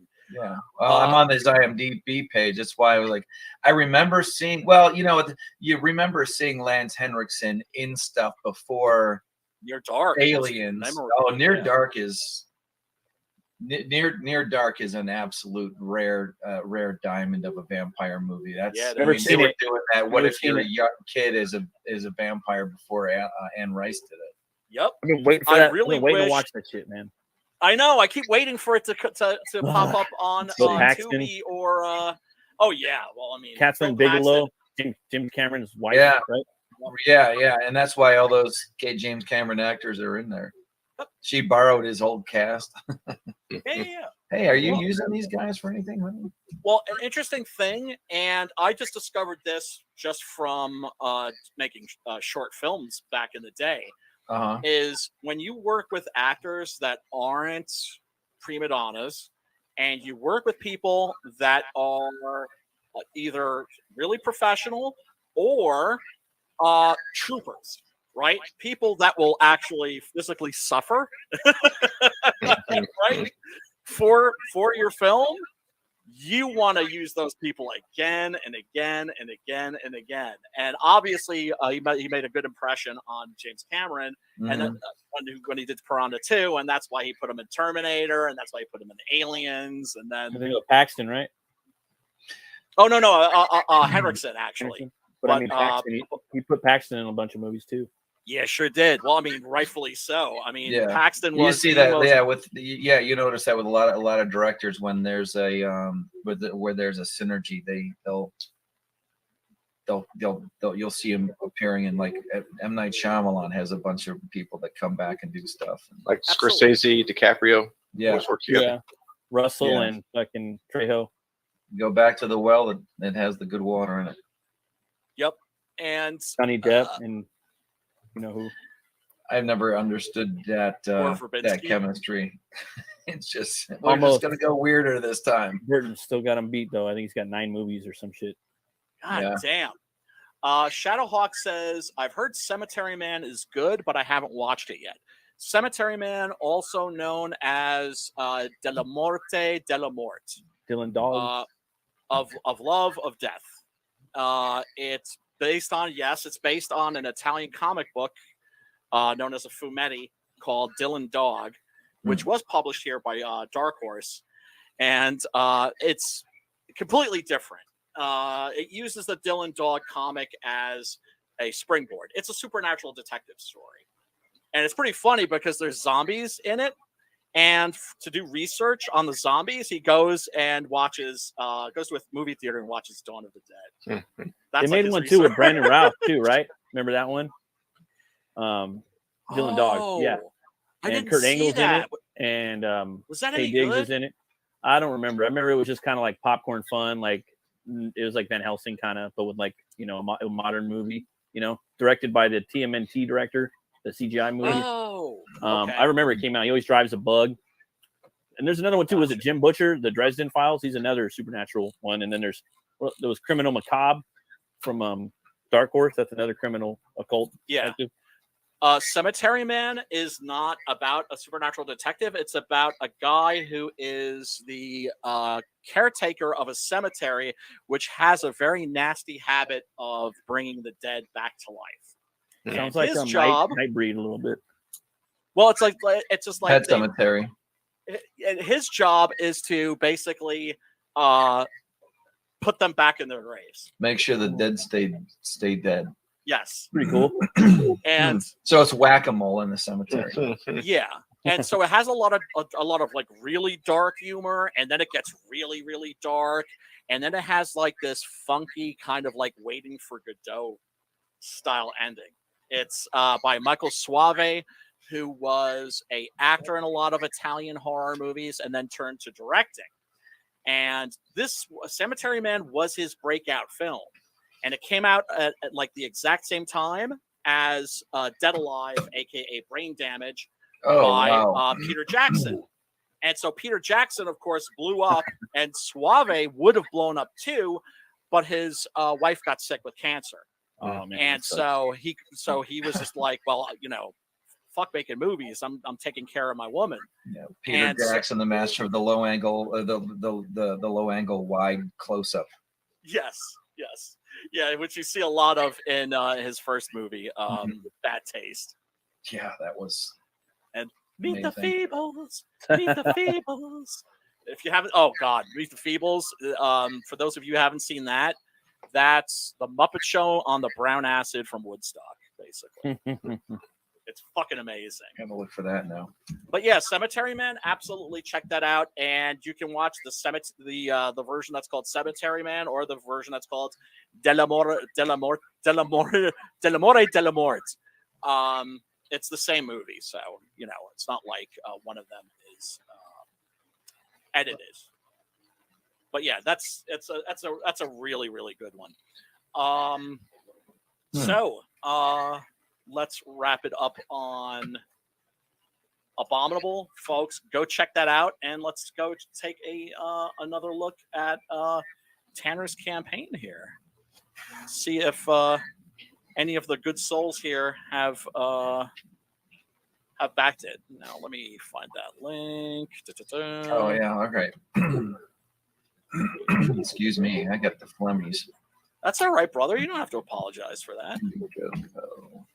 You're all good. You're all good. No. Let's see. Oh, any ideas for what we should watch next week, by the way? I was going to ask what everybody thought of the ending, because it was another thing that reminded me of this thing. It was actually, I thought, pretty well acted up until the end, and then you saw exactly where they didn't have enough money for the special effects budget. I think it was one of those, like, the twist at the end where, oh yeah, you thought there was only one, and it turns out, you know, it was see, I can't, I'm doing it to this happens every time. It's okay. It'll hit you like 15 minutes after the stream is over. I think it's something comes in the dark was the night. Dark is the night. Dark is the night. Is that? Because the little epilogue in this is, I think, is pretty effective. Oh yeah, it is. Hey, it was cool though whenever he hits the car into the tree and the axe comes out his chest. Yes. That was in his back, because I was like, man, okay, that was sweet. That was one of those brutal. Yeah. Yeah, I thought that actually was, so he's not impossible to kill, because up until that point, like, there's an axe sticking out of his chest. Come on. There's an axe sticking out of his back. But yeah, that was I like that they were able to give the to give the lead a little piece of the action as far as the actual killing went. Yeah. You know, and not leave it up to, because leave it up to the asshole Otis. Yeah. Right, but even he sort of got a chance to redeem himself, right? Yeah. Because Oh he's yeah, such an sure. a-hole, Yeah, he did. But in the end, he comes correct. Yeah, he does. Yeah. You know, he dies well. Is what I'm saying. Is what I'm saying. Let's take another look at this trailer, by the way. Noble Comics presents The Displacer graphic novel, a 60-plus page detective horror story with a supernatural twist. Our Displacer has a special ability. He appears wherever he is needed, and until he solves the problem where he appears, he can never return home. Now he finds himself in a mysterious small town with no problem in sight except for a missing woman who recently returned home. All the while, in the small town, he is haunted by demonic visions and watched by the odd townsfolk. Join John Evanson, the Displacer, as he digs deeper into the troubled past of the missing woman as he struggles to solve the mystery of this small town and keep his sanity along the way. The Displacer graphic novel launches August 26th, only on Indiegogo. Yeah, baby. That's pretty cool. Right? Looks definitely. I like looks, that shot where he's sitting in the fucking chair and they got the cardboard on the windows, you know? Yeah. Like he's really almost like he's like a real, like, you know, like down on his luck detective, you know what I mean? Like it really sets up the character, makes it very gumshoey. Yeah, it makes it very interesting to me. Shithole. Yeah. But yeah, I like that. You know what I mean? Hell, Eric the Whopper. Well, I mean, more like a bluesy saxophone, right? Or a bluesy trumpet. Bluesy black metal. Shit. Bluesy black metal. No, they're putting fucking saxophone in a lot of black metal bands nowadays. Are they really? Yeah, definitely. Nice. They've been doing it for like 10 years. Really? That reminds me of Humphrey Bogart a little bit right there. Very bogey-esque. Yeah. You know who Snub could nose play right that? Matt McCoy could play that. Oh, yeah, he could. Hey, that's true. Yeah, he Bronson could. Gorilla. Hell. What up, Bronson? Oh, by the way, what's it? Hey, brother. In the Guapo. What's up, Gorilla? Guapo was saying a movie I've actually seen. Yeah, Street Trash. More than once. Me too. I love Street Trash. Street Trash is awesome. I never seen it. They have it on Tubi or what? It's, let's see. Let me see real quick. Thanks, brother. It's in a genre, I think that's called like a subgenre that's called meltcore. Yeah. Right now, well, let's see. Like that, Street Trash, Body Melt, and there's like a couple others that are about basically people melting, and that it's a wino wine that's called Viper. That's discovered like stashed away in the back of a liquor store, and the liquor store owner finds it. He finds it. Yeah, he finds it. And he finds one bottle where the glass is busted, or actually it's been eaten through. Right. Yeah. Right. So, but the rest of them are good. Exactly. So he's just like puts them out front, right next to the register, and is like is selling them for like $1. Right. 50, something really cheap, right? Yeah. And it turns out that this wino wine, you know, like which would be like Thunderbird or something like that, will like turn you into mush. Yeah, it does. It basically it melts you from the inside out. Yeah. And then whatever bits of you get on other people also is corrosive. Yes. Yeah. It's something else. It's peace out, Frankie. It's disgusting. Who's taking it? Frankie's It's disgusting, but it's not really disgusting. Yeah. You know what they got on? It is. I mean, it's got its. It's fun. It has its parts that's supposed to be like funny, but I honestly was like, I thought it was. I'll tell you what, they really got. You know how like when you see homeless people, there's a ew, don't get it on me, just a little bit of that. Yeah, it's all over this movie. It's everywhere. It is. Yeah, it is. Right. Just it's like that part. Yeah. Well, why do people generally give money to homeless people? It's to get them away from them. Yeah, I mean, kind of. Yeah, just okay. Leave me alone or whatever. Right. But I remember being on the T, going home from work, and you're just basically waiting out there with other people, and there was just the one guy that kept walking back and forth, and he kept doing this, so got a little bit too close to this one girl, and she's wait, do that gesture again. He's doing this. He's like, kind of itchy, scratchy. Why is he doing that? No, if he was on bath salts, he would have been like eating her face. Yeah, he'd have been kind of but it was like, like an adult game of it. Only you're not supposed to get. You're supposed to can't get away. Bronson Gorilla thinks Driller Killer is hilarious. Driller Killer is a really dark, fucked up movie. Tubi's popping right now. Yeah, well, they got a lot of shit on there. FYI, Street Trash is not streaming. and I'm looking at all of them. I edited my just for the show. I edited my Real Good subscription. I just added all of them to see if it was anywhere, and it's nowhere. They got Dracula on there, Bela Lugosi, the OG Neither is one, the other one, and they got Frankenstein Karloff on Tubi, the OG Frankenstein Karloff. Oh, and they the classics, the Universal ones, they're on Tubi now. Oh, really? Because Near Dark is not anything either. It's not on there. I do want to do the Changeling one time, and the Devil's Reject someday.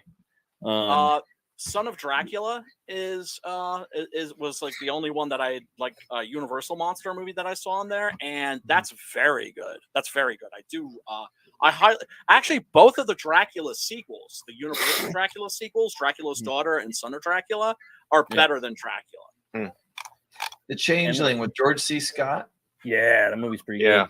Oh, See, fantastic! I feel like I did see that. I don't remember it as much. Seen But it I did once, see that. like Now a year that ago. one, Fucking good. that one is on. It's on Tubi right now.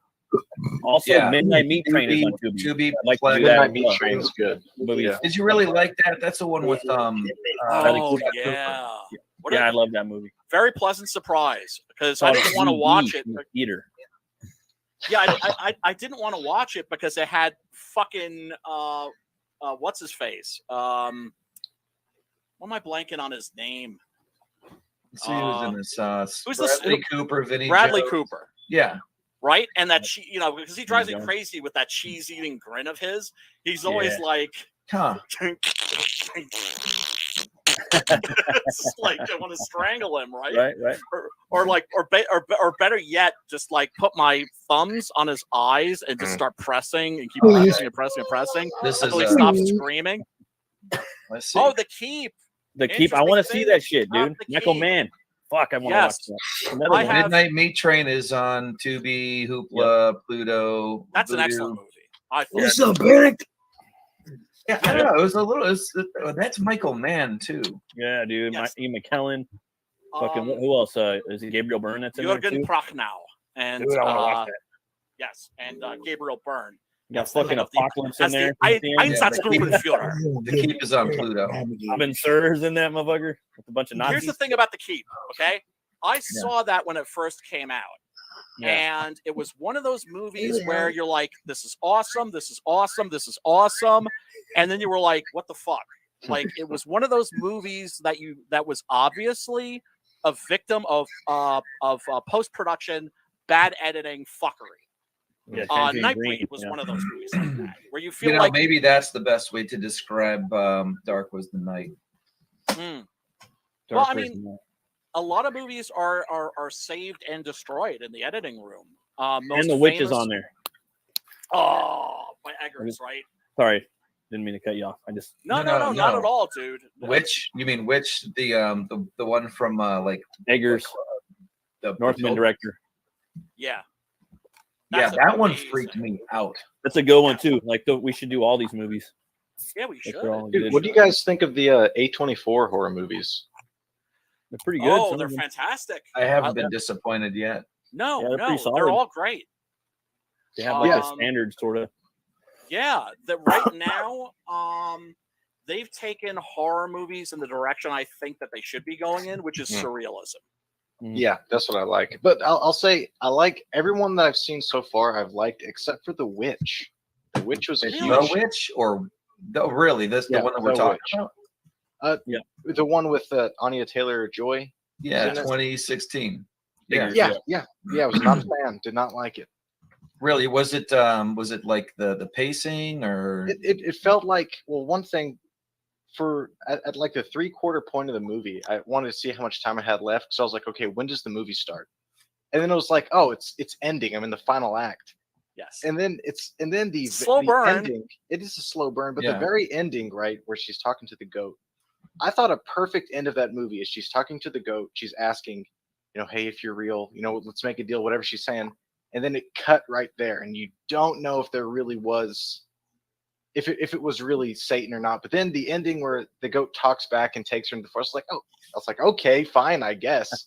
But I think it played better because I thought the theme of that movie was like, obviously there is something supernatural going on, but that's not what's definitely. Yeah, but that's not directly what's causing the problem in the family. It's that everyone thinks that everyone else is responsible. So it's just a bunch of finger pointing, and it's like, no, it's you, no, it's you, it's them, it's the human. goat, Right. and that is the conflict. But then at the end, I thought it would have been better to end it with her talking to this goat, and it's like maybe there was something going on. Maybe the family really was just crazy, and they turned on each other for no reason, and that would have been a good ending. But then she like going off. It's unambiguously, yeah. Yeah. Well, what I love so much about that, and I love that movie personally. What I loved so much about it, what I find so effective, is how it takes the medieval version, the medieval perception, of witches, the Brothers Grimm style of witch, and it makes it scary again.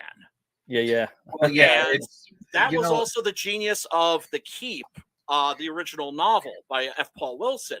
I'm telling you, he goes through that novel and he takes every single Gothic horror trope and he makes them scary again. But yeah, with the A24 movies, I just looked up a list. Under the Skin, I thought was brilliant. The Witch, I thought was brilliant. I still haven't seen Midsummer. The Lighthouse, that was good. But it goes along with The Witch, and it goes along with Hereditary. Yes, Hereditary for sure. Especially, Yeah, Hereditary and The Witch kind of end the same, dude. They both kind of have like the witch very pondering at the end. You know what I mean? Yeah, I honestly, I think it's there. When you're watching those movies, you can tell somebody was doing their research about Wicca and paganism. Oh, for sure. and why something like the Salem witch trials could actually happen. Because it is that dangerous. And I've never felt like the nudity is the thing that kind of tipped it in the net. And it's not that they're just walking around. It's like naked. No, it's that they know that it's part of the worship. It's part of what makes it offensive. Mm-hmm. It's like flying in the face of everything that's good. You're supposed to be covered because this sin happened way back then, and that's as far back as their belief goes. It goes just as far back as Christianity. It's just on the opposite side of it. It is that pure evil. Yes, and they're just standing there looking at you like, what? And it's a lot like I don't know if you guys have ever read Nathaniel Hawthorne. Big Nathaniel Hawthorne fan. He is somebody who should be as famous as Poe. Unfortunately, isn't. He wrote a really famous story called Young Goodman Brown, and it's about a guy who is a Puritan whose wife goes off at night, and he follows her, and sure enough, she's going to the witches' Sabbath. Yeah, I think I've seen that in a movie too. Or it might have been that show. That's what the witch reminded me. That was it like in The Exorcist Part 3 where they have is it in the third one where the on the crucifix the Jesus is turned around backwards, so you're looking at it right. It's everything's the opposite and everything's offensive, and like where normally you wouldn't think that it is because it's just the butt of a statue. But it's because it's so on point, and it's the ultimate just the ultimate insult. Yes, that show Salem was pretty crazy. I don't even know how to explain. What movie was that? What Salem was that TV. in? Oh, I'm not sure. I'm thinking specifically what ID's talking about. I thought it was the third Exorcist. They found a. Didn't they? Oh no! What in the third Exorcist, in Exorcist 3, what the killer is doing in that is he decapitates this this little black boy. Decapitates the boy, right? Right, and puts then, it on the head of the statue. Yes, and then does it up in blackface. That's right. But there's somewhere out there where maybe I'm thinking of. I'm almost positive it was there. Whatever, that was a good one. I tell you what, the third Exorcist was. It was amazing. A great detective movie. Yes, fantastic. We did that on the show. Yeah, that was. I think that's one of the ones in the big when I first started listening. Anyways, I don't know. What do you guys want to watch next week? Well, or should it stick with a genre? Like, do you want to do something that is cult based, something that is found footage? And do you ever try to plan things out like that, or you just go with your gut? We do. We go with the flow. just Sometimes freestyle. people have specific requests. Sometimes I want to. The way that like if I'm picking the movie, what I usually do is I try to pick something that I think is really good, but that most people here haven't seen. And so it's like, hey, go check this out because it's worth checking out. Dagon is on there now. That's what's his face? Freaking Stuart Gordon doing The Shadow over Innsmouth. Man, there's a lot of stuff on here. So what about The Dark? How do you feel about Black Death is really good. Oh, Black Death's dope with Sean Bean. Bisley did a Yes. fucking poster for that. Shit's Did he badass. really? Fuck yeah, he did. No That fucking fuck. shit. Yeah. Bisley? The Biz. Nobody beats the Biz. Nobody beats the Biz. You ever go Henry into, too. straight horror, or excuse me, you ever try to like horror comedy or dude everything? Well, I mean, I've been trying to everything. get dragged on there or brawl. I'm sorry, brawl, Sublock 99. That movie's horrific. I'm sorry, there's some horrific shit in there. Yes, I'd like to do that too, but it's not scary. I mean, That's a movie. It's not like Bone Tomahawk is definitely horror. Yeah. Brawl and Sublock 99 isn't horror. Grindhouse. It's horror adjacent, which is to Yeah. say, if you love horror movies, you're gonna love that. Because I mean, the guys that you end up being scared for, it's like he's like this immovable or this irresistible force, like a juggernaut. Yes. Yeah. You know. Yeah. And it's Vince Vaughn too. That's one of the things. It's like, that's to me a little outside of his wheelhouse. I can't stand that dude. Yeah. Really? That movie is one of the best movies in the last. Well, that's 10 when years. he's because he doesn't sound like he doesn't sound like Trent. You know what I mean? Like in a lot of the movies, like that first in Swingers, when if you're a fan of Vincent Vaughn, you were probably started at Swingers and then Psycho got it. And every time that he does one of those Trent type characters, then but that's like that seems like his safe space.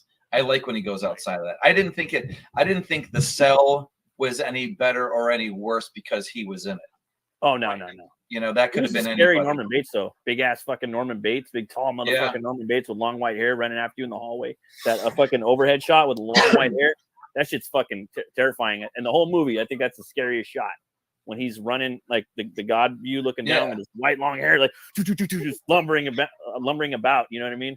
Big old. See, that's one of the things I was going to suggest. If there's enough time, tiny little Norman Bates. You know what I mean? If there's enough time to watch one movie, is there time to watch two of them? And maybe the theme could be which one was better, the original or the remake? Oh, could do a Dawn of the Dead, a Psycho, where else has something like that been rebooted? I used to do that. I used to do a Living Dead. stream. I used to do a stream with Rotten. Remember Rotten Glory? You know, he hasn't been around for a while. He sort of disappeared. Some people just bounce. They just fucking poof. Yeah. And I just hope he's okay. That's all I care about, right? I just hope he's all right wherever he's at, and that he knows that if he wants to come back sometime, you know, he'll be welcomed with open arms. We're not going to be like, you know, giving him the side eye or anything like that. But we used to do a stream on his channel where we would compare two movies that were very similar. That's to say, we did like Stalker and Annihilation. The Driver versus Drive.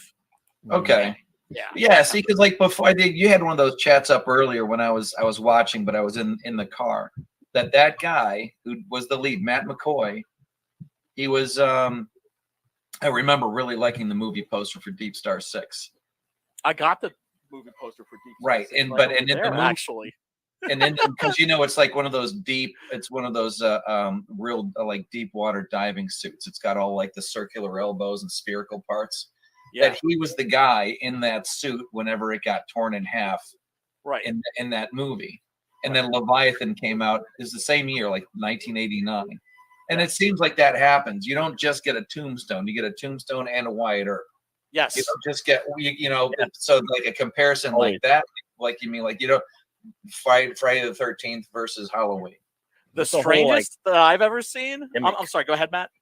Honestly, that's just the whole gimmick. There's a whole fucking industry out there of like, oh, let me fucking piggyback on that shit, motherfucker. You know what I mean? Sometimes Cowboys yeah. versus aliens. But This is fucking Cowboys The versus studio, ET. the studio bought a script. They're halfway through, but somebody else got it out first.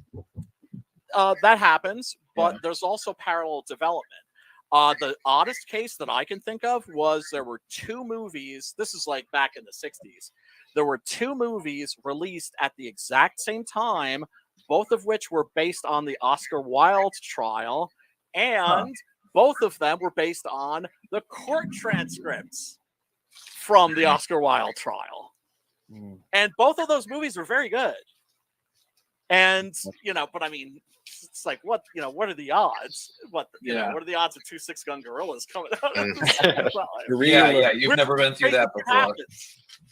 Jeez, Yeah. package inside a package inside a package. I opened a box to open a bag to find a bag inside. Crying out loud. They're pens. What you get? They're pen attachments for my vinyl cutter. I sometimes I have to plot something out, and I have a truck to paint on Saturday, so it's the chalk pattern. So I have to draw it out. The pen tip on the pen attachment on my vinyl cutter was dried up, so I had to get more of them. But I'm like, I mean, it came in this. These 5 of these things. Wait, hold on. Let me blow you up here. Yeah, these, and all it is it's 5 of these things. Okay, came in this box. What? I know. That's messed I don't up, get son. it. That's messed up, son. Yeah, because even inside that there was another like padded envelope. You could just send it in the padded envelope. All right. I always appreciate a challenge.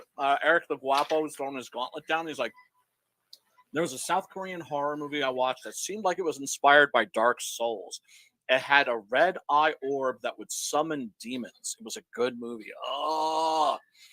We don't know what that is. Any other information we can get something off of IMDb? South Korea, of course, killing it with horror right now. Killing it. South Korean horror movies. We're gonna watch. The Wailing is fucking amazing. Kingdom is I'm fucking amazing. gonna have to reabsorb that one. I honestly, I mean, it seemed to go on for a while, and I knew it was about like demon possession, and it was okay, but there was some. It's overlong. Yeah, kind of. It's like 20 minutes. I liked too it. long. What was it like? The Train to Busan, of course. Everybody. That's great. Look at that right now on Tubi. I like this. I really like the sequel too. I don't know why people were like again the sequel. I thought it was perfectly fine. No, there was a sequel. Oh yeah. It's called Peninsula. Oasis of the Zombies. Oh no, I'm not going to do that to you. I'm not going to do that to you guys because I would love also to introduce you to like some new directors. Like for instance, we haven't done a Jess Franco movie yet. Let's do Jess Franco. What's this good movie that he done? Venus and Furs. Let me see if they have anything. Yeah, let me. I mean, Vampiros Lesbos is a good place to begin with him. The Bare-Breasted Countess. Venus and Fleur. Is that what you said? Venus and Furs. That Venus and Furs is like his most legit movie, I would say. Yeah. I don't think dude, we've done Franco. Remember Count Dracula, the Spanish one with Soledad Miranda and Herbert Lom and Christopher Lee. Actually, it was. That movie's legit. That's who I based my Dracula off of. If Eric the Guapo can find, maybe we should try this. Do you think? Whatever. I'm just throwing this idea out there. I realize it's not my stream; it's your stream. But how about battling trailers? Battling trailers, because I'm looking through some stuff on IMDb, and almost every one of these movies is going to have a trailer with it. Right. So if you can get the link up there, and then you can play the trailer, and then somebody else will have the movie in there, like play the trailer, whatever. Chat will have a movie, and I'm not saying make the whole thing about trailers, but pick 2 or 3. If we're having a hard time deciding what it is we're going to watch next, let the trailers figure it out. Whichever trailer is better, because trailers are very often misleading. Sometimes they are dead on. Yep. Yeah, no, I remember like one of the funniest trailers I've ever seen was for Casualties of War, which was a Vietnam movie that was by Sean Penn, Michael J. Fox. And then David Spade did a spot-on imitation of Michael J. Fox on Saturday Night Live of that movie. Interesting. Sarge, yeah. It's the thing is that it's this really sensitive drama, right? Gut wrenching. I loved it. I thought it was a terrific American film. But then you watch the trailer and it looked like Rambo. Like every gunshot, every explosion, it was in that fucking trailer to make it look like it was like Michael J. Fox, Sean Penn in Vietnam, killing commies for money. And that's not the movie they made. No, it's the complete opposite. It's just like what the. So that means that the people that would have appreciated that movie didn't go to see it, and the people that did go to see it because they saw that shitty trailer were left the theater pissed off. I'm on a mission. I'm on a mission to find this thing. Okay, it's real quick. I'm thinking we should go over Tanner's tiers here, dude. Do you want to tell us a little bit about your tiers? Sure. So I'll start at the top there. Featured tier. You've got total fan pack. Most expensive tier I only got 3. So $45. You're getting the book itself. You're getting a trading card with it. You're getting the badge, which is an iron-on patch that looks like the badge that the displacers have on them. They're deputized, and then it comes with a bookmark and 4-inch die-cut sticker as well. So that gets you like all the bells and whistles, everything that comes along with the book. Then I've got just a basic book tier. You just want to read the comic. That's all you get. 61 pages. That's really good. $25 for a 61-page comic. Yeah, I like to keep my comics thick. Cardinal was 84 pages. I think Cardinal 2 is going to be. I like my comics like I like my women. Oh yeah, absolutely. Yes, sir. And then you got the book and badge. Yeah, then I got the book and badge, which is just what it says, the book, and you get the patch as well. And those actually just came in yesterday. I came home and I had all my patches came in. So bitchin'. Yeah, so I've got almost everything here for the campaign has arrived now. And I love this too because it's very simple McDonald's menu. It's Hell like yeah. burger, fry, shake. You're done. Yeah, yeah. I don't get too complicated with it. It's perfect. I try to keep it simple. Yeah, I mean it's a fine line because it's like you want to provide as many options for the backers as possible. At the same time, you don't want to fucking throw so much shit at them they can't make heads or tails. And it depends on the book. I think this is fucking. It depends on the book. For detective one, you got the badge. That's all you know what I mean? Yeah. The only thing I put in here would be a flask and a pack of cigarettes. And a snub nose 38. These fucking ghost aims, Yeah. It looks really cool. And Thanks, man. yeah, so folks, go check that out. The link is in the chat. And let me refresh here. What? We haven't sold any comics? What the hell is up with you people? Yes, I'm gonna attack the people that are watching us. So it's a little professional thing that they do in the mainstream comic book industry. Shame. Just go right at them. Is attack their fans. If you don't buy my book, you're a bigot. Hold on. Let me jump in here real quick. Folks, if you don't buy this book, you are a misogynistophobe. Let me jump in here real quick, Brian. Yeah. Tanner, what are you doing Monday at 3 o'clock? Monday at 3 o'clock, I'm at work. Yeah, Tuesday and Thursday, really like after 4 is when I'm available because I'm still full-time in college. I'm full-time working. Hell so yeah, brother. I kind of gotta find time. Schedule and you're making comics. And trying to make grinding. Yeah. Hell yeah, brother. I mean, seriously, like I always felt bad when I was like going to my community college and I was in a position where I could just go to school and I knew people that were just as bright or brighter than me that weren't getting grades like mine because they were also working like a full-time or a part-time job.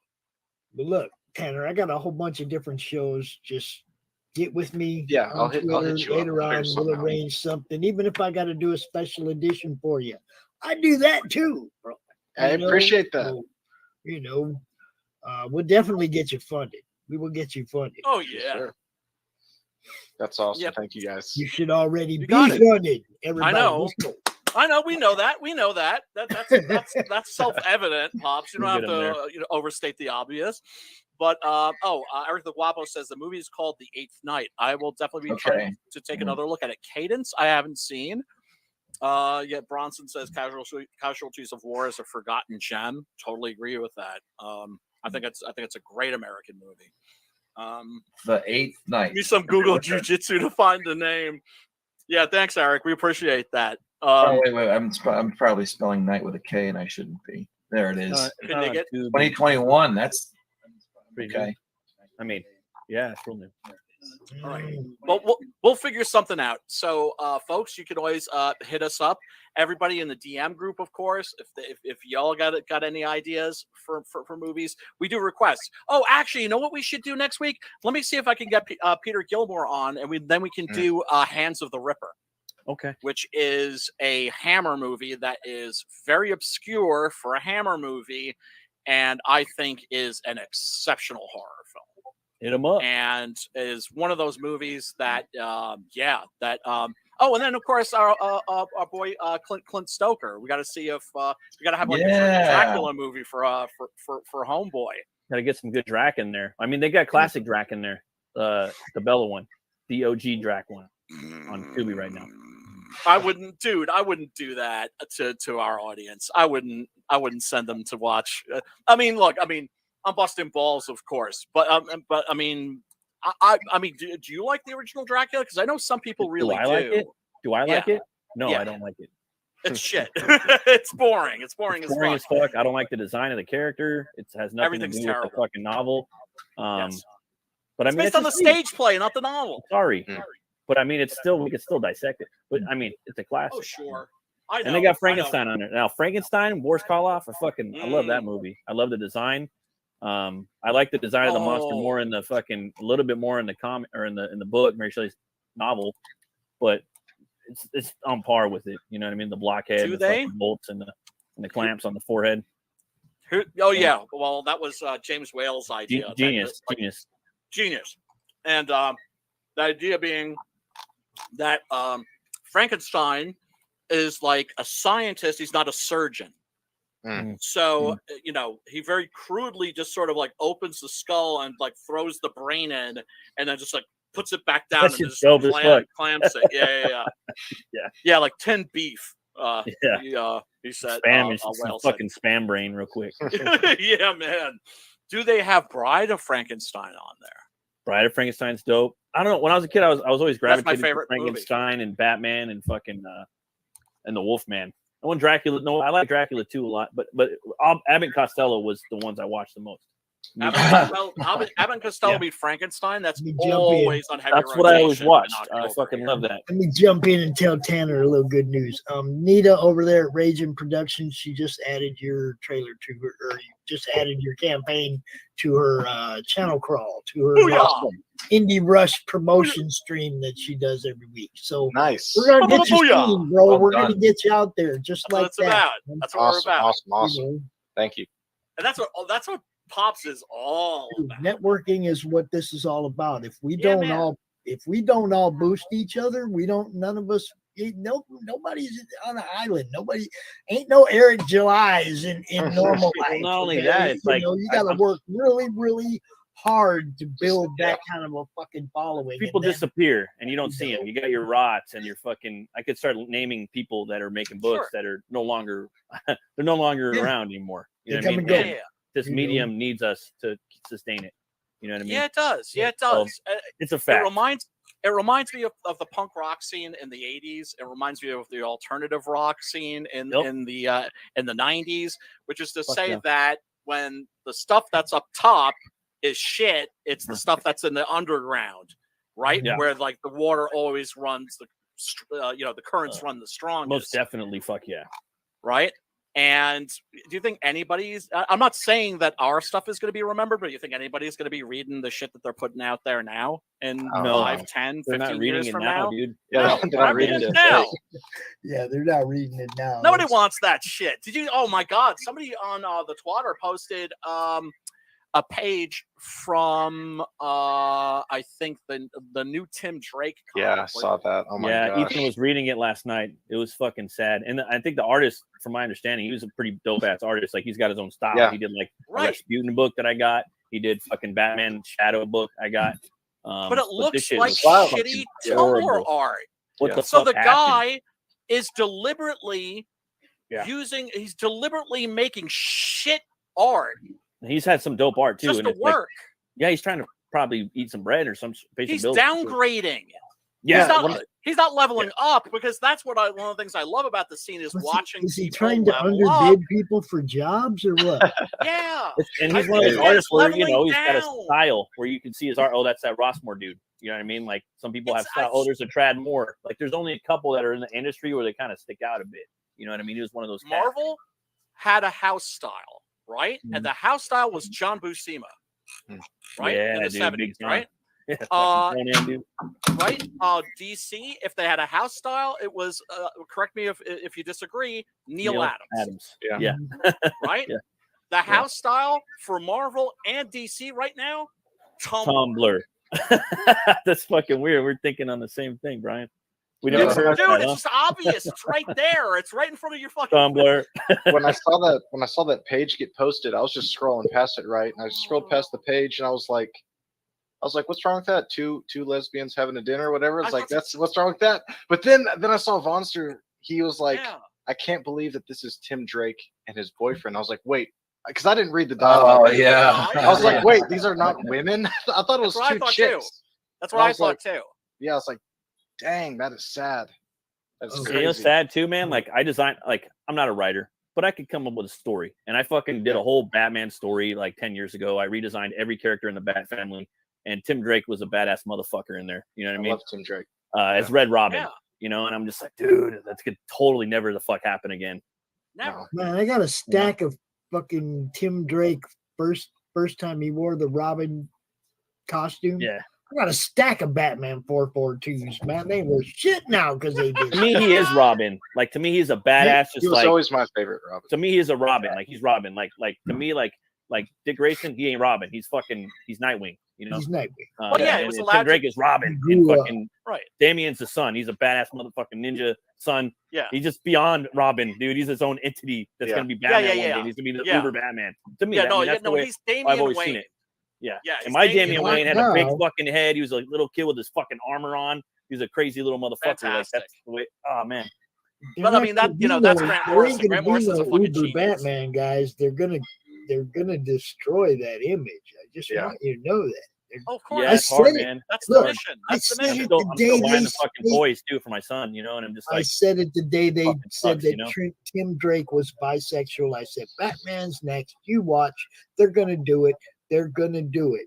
And everybody's like, no. And I'm like, come on, man. They've been making gay Batman jokes, ambiguous duo. all Yes. this shit. They've John been doing Hammond that and, for fucking yeah, decades. SNL. That shit ain't new.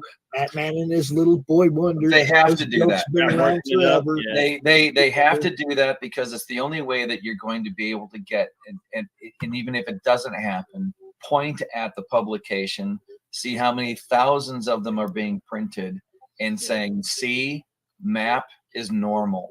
Yes. Yes. Absolutely. That is the next thing that we're being eased into. Yeah, And and that's it's like the what exact people like. opposite of what you actually need. What you actually need for this society to heal itself is some tough love that you would get from a father. Right. You need But hardcore, smooth as gravel teaching that you can only get from a man. I'll tell you, Yeah, Italy- but I mean, Italy that's why just they're went deliberately down right now. targeting masculinity. Destroy this exactly. Really You got to slow destroy the society. You got to destroy the thing that makes it strong. Yep. And in order to do that, you have to destroy the things that inspire strength. The hero. That's what they did. That's what they did to. That's what they did to the Black family, right? Yeah. They did something really, really fucked up and evil, but also very smart. Yeah, they They paid were them like, to go. let's not hit them at their weakness. Let's hit them at their strength. Yeah, well, yeah, And so they targeted. You hit them right in the men. venality, and Yeah. you hit them in the venality, and you pay the man to go away. Mhm. Yeah, it's all messed up. Yeah. Anyway, I can't folks, believe this is behind this. This isn't the behind the scenes discussion. well, that's where we're going. That's There's where two. we're going. There's look, if you Everybody- feel like trying it, there's two there's 2 trailer, and it's not to the IMDb page. It's to the actual trailer. So you would click on it and it'll start. If you want to do a trailer battle, it's in there. Now it's up to you. But if you look in the private chat, I can pick out a couple of movies. I'll throw the links in there, and then you can battle them out. But if you want, because you want your shows to end in a specific time. Do that in the DM group though. That would be fun. All right, yeah, no, that's a good idea. Battle it out. And I'll also see like if I can get Clint or Peter for next week, and if I can get Clint, we'll do something Dracula related. And Tanner, this is fucked up, but Clint's actually related to Bram Stoker. Yeah, I heard that. Yes, I heard that. Yeah, that's pretty cool. Yeah, we did Clint Stoker's Dracula. I haven't talked to Clint in a long time either. He was on CromCon, I don't know, close to a year ago. Yeah, yeah. Well, we're going to discuss that. I just got that book too. I haven't read it yet though. Yeah, I didn't get a chance to back it because, like I said, I've been a broke ass bitch. Every dollar I get goes to like making comics. Yeah.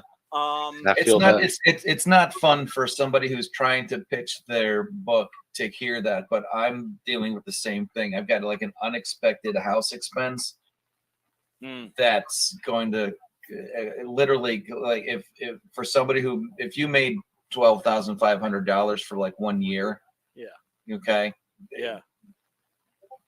that would be the whole year. I got to do the whole year. I'm on a vacuum budget, man. A lot of things that I used to buy. You know, it's hard. See, making comics is expensive, man. Yeah, like all these new books coming out, you just kind of be like, okay, maybe in the next couple of weeks I can set something aside for this one. Get your numbers up, dude. I'm like, who's going to right? And you have to like do the same thing while you're trying to be budgetary minded for your own stuff to come in, but you also want to get as much as you can for the product that you're putting out there. And it does look really good. Yeah, it does. It looks really good. It's got a nice style to it. Thank you. I mean, I posted it on my Twitter for anybody who's bothered. Oh, actually, maybe put it in and that's the other thing, folks. If you can share the link to Tanner's book, that because it doesn't take anything. It's like when I can't back a book, I'm like, crap. Okay, retweet. Yep. I try to do as much as I can. Yeah. And don't think that doesn't help us because it really does. Oh yeah. Absolutely. You know, because the biggest issue that we have as indie comics creators is exposure. Just getting people to know that we even exist. I mean, even if you just drop it every day, like you have to fucking advertise yourself. No one else is gonna fucking do it for you. You know what I mean, if people are getting sick of it, it is what it is. They don't have to like it. They can fucking not look at it, but you have to fucking remind people of your book. Yeah, you know, constantly. If they like your book, that's if not, then make another one. You know what I mean? Exactly. Yeah, there's no humility in effective marketing. Yep. Yeah, no, that's totally true. All right, folks, we're gonna go off into the back room and wank each other off. Nice. And talk shit about you all in the chat behind your backs. Real quick, let's just let everybody know, where can we find you, Tanner? Tell these people where they can find you. You can find me YouTube, Noble Comics, and I'm on Twitter at the Teddleman, which is TEDDLEMAN. Excellent. And his campaign is The Displacer. So go check that out, folks. And if it looks like something that is up your alley, I know it's up my alley. Oh God, I'm gonna make all kinds of butt jokes. Then back it. Matt, tell these fools where they can find you. You guys can find me on Twitter, the Twitter at Runecutter Comic. I got a YouTube channel called Metal Movies and Brewskis, and if you go to butchcleaver.com, you could back my book if you like. I deliver in 24 hours. Thanks for whoever backed my book last night. I'll be shipping it off tomorrow. I got Butch Cleaver 1 right here and 2, and there's a lot of tchotchkes that come with it. Thank you very much, Brian. There's some good tchotchkes. You got it, brother. Oh yeah. No, I love that bottle opener. Me too. That's a nice, like the heavy bottle opener too. Like exactly, right? It doubles as a blackjack.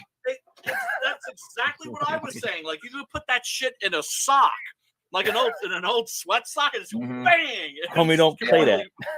I'm just saying, like, if you had put some kind of an angle on it, you know, what I mean? You could probably use it as a boomerang. Yeah, no, I was actually tapping against my forehead, and it was just like, damn, this could leave a dent.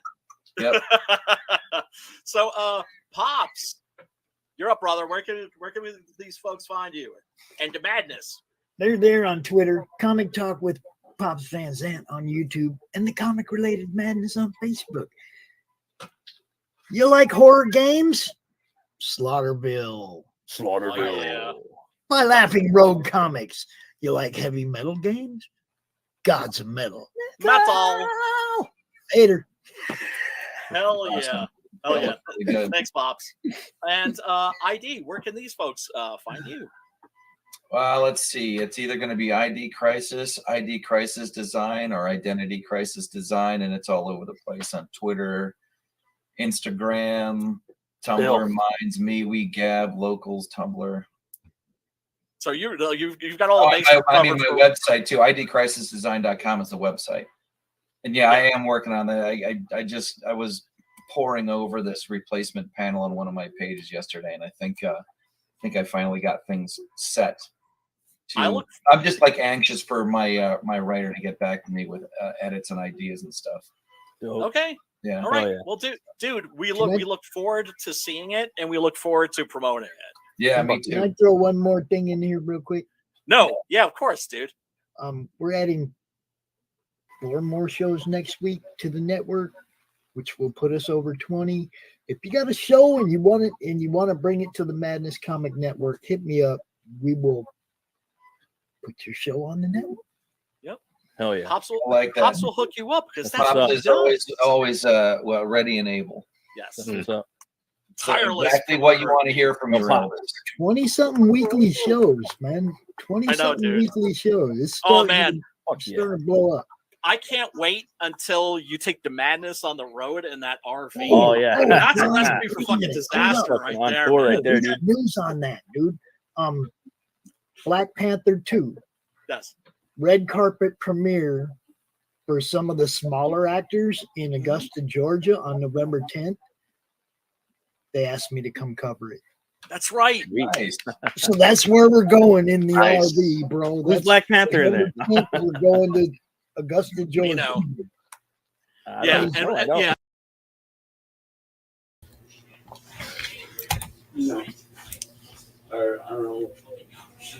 Actually, we're going to Rhode Island the first weekend in November, but we're going somewhere.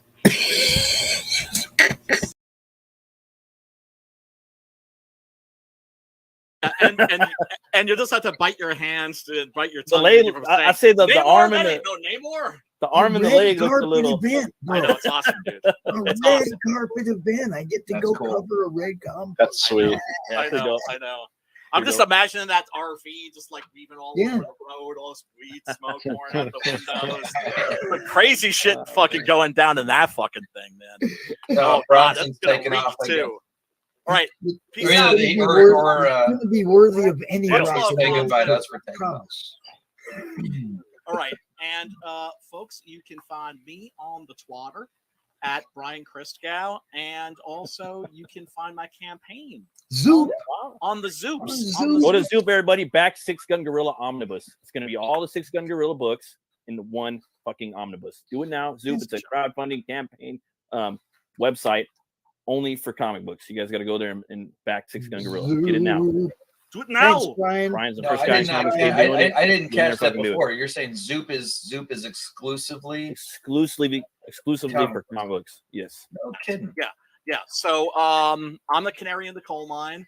None of us have done a Zoop campaign before, and so if this works out well, Brian's our guinea it's so pig. far so good. We're gonna have a third platform because Kickstarter and Indiegogo are not our friends. They barely even know that we exist. We make up less than maybe 2% of I got the revenue that they another bring one, in. Brian. There's another one. We got somebody else that's checking out crowdfund.com here real Yeah, soon. crowdfund. There's Crowdfunder as well. There's another Yeah, one called Crowdfunder. crowdfunder. That's the one. We got somebody There's that's another diving dude. into that one, so we'll get a front page view of that too. There's a dude I know that does books on their horror books, and he fucking flips them like he lives in Wales. It's all horror shit. I haven't gotten even his books yet, but anyways, we'll check it out later. So we got somebody diving into that one too, and we'll have a front row seat on that. So, Yeah, this is dope, dude. I'm bad about promoting my own shit. So yes, you are. I don't see you dropping that. No, there's no humility in marketing. Yeah, no, I know. I know. No, I'm not just saying that to you. I'm saying it to myself. No, I know. I know. It is, you know. You just got to turn into this faceless beast and chill like a motherfucker. You know, relentlessly. Like, who cares? Everybody I've been slow to chilling this. Look at it this way. Everybody who's ever done this understands. Mm-hmm. True. If they've been successful, they understand. If they weren't successful, they weren't working that hard. You got to go out there and put in the work. You guys know it. And I've done it. And I want my last two fucking 6 Gun Gorilla books, dude, in that omnibus. I want the whole fucking omnibus. I do too, with man. all the I fucking do books in too. there, where I can sit there with my fucking popcorn and my beer and just flip through the motherfucker. Me too. Oh my God. I want my last 2 6 Gun Gorilla books too. That's why Backgate. I got that signed one right there. That signed a signed. Oh well, I mean, I don't know why they put signed on there because I'm like, you order anything from me, I sign it. Yeah, Unless you tell me that you don't want me to sign it. You got to email me and be like, hey, signed. motherfucker, don't sign this shit. Yes. Yeah. Because Just do me a favor, Brian. Sign it and on I the fulfill. inside from now on. What you say, Pops? Sign it on the inside from now on. Don't be scribbling all over the cover art. Sign on the inside. That's what you said, right? Hey, look, that's how they did it back in the day. That's what I do. Yeah, I mean, that's like I left like for the Preston edition, like the Virgin cover without the title. I left the front page, the inside cover blank, so I could sign it, and then if they run into Preston at a convention, boom. Yes. So okay, well, if you have a preference for where you want the damn book signed, I'll sign it on page 20. The first comic book I ever got that was autographed was Avengers 200, and when I bought it, I didn't know it was autographed till I opened it up and saw Stan Lee at the bottom of the page. That's fucking badass, right there. And it was like, oh yeah. And back then there was nobody was doing that fraudulently. There was no scam. It was like it was one of them that he actually signed for somebody, and it ended up in a comic book store. Hell yeah, man. Hell yeah, that's so cool. It was in a $1 bin box. It was like my God. I got a She #2 in a 50-cent bin box at Fanfare. That's awesome. That's so I mean, cool. It was like 50 cents. I walked up. I said, "Are you sure?" Yeah, that's when they start thinking about it. Nah, hold on, let me look. And he's like, "If it was in the box, it's yours, 50 cents." I was like, "Right on, dude." You know? The Stan Lee, I didn't realize was autographed, so I got home, went to read it. Yeah, it got very pleasant. A very pleasant surprise. Oh hell yeah! All right, folks. We will catch you next week. Smash the like button and the subscribe, and ring the ding bell for notifications. All right, folks. All these guys. Hell of a dismount, Brian. Hell of a dismount. Stay scared, and peace, love, and metal. Hunker down.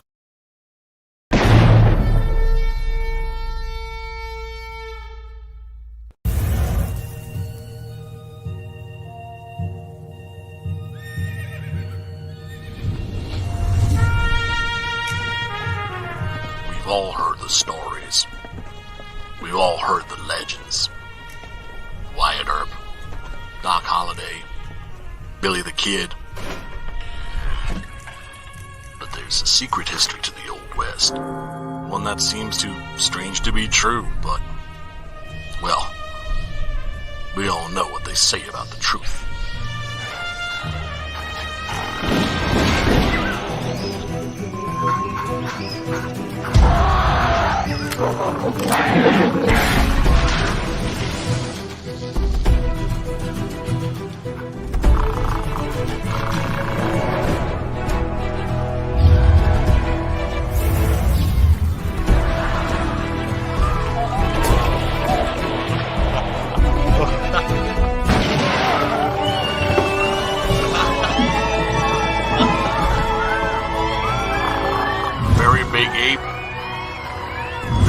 guns, blowing very big holes, very bad people. I think the world is finally ready to hear the story of the strangest, the most startling Western hero of them all.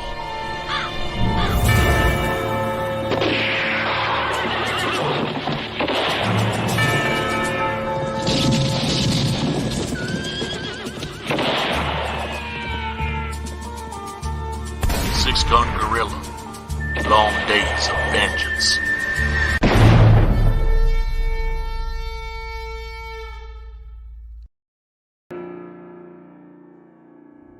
Hey, dude, I need a fucking break, man. Wah, wah, wah. All you do is cry. I'm fucking hiking for hours. There's a bench over there. Let's go take a seat. I ain't gonna sit on that. You know how much ass has been on that bench? I'm gonna sit on this rock. All right, sit on the rock. So, what the fuck are we gonna do now? Fucking get high. Yeah, I like that idea.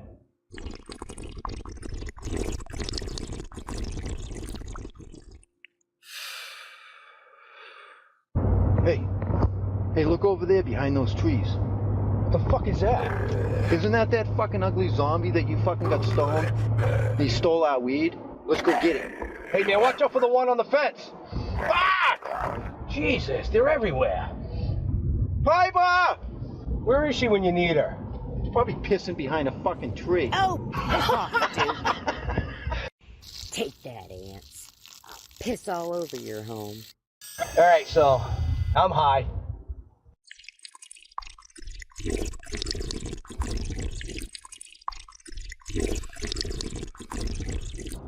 Woo! I'm high. There's a dead zombie over there now. Yeah, I see him.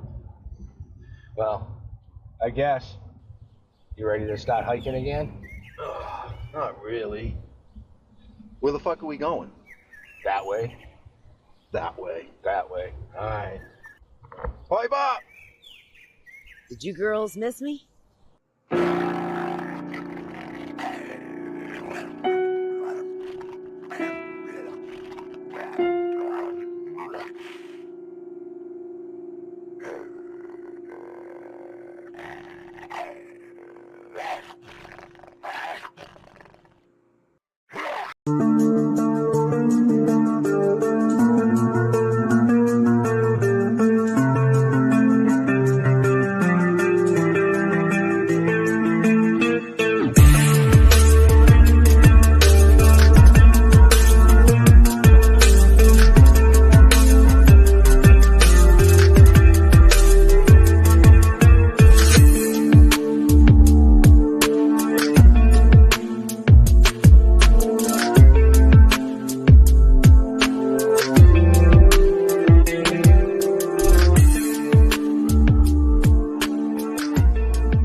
How do you end this thing? How do you put the where's the brakes on this bus? I forgot. Jazz hands. Jazz hands are done.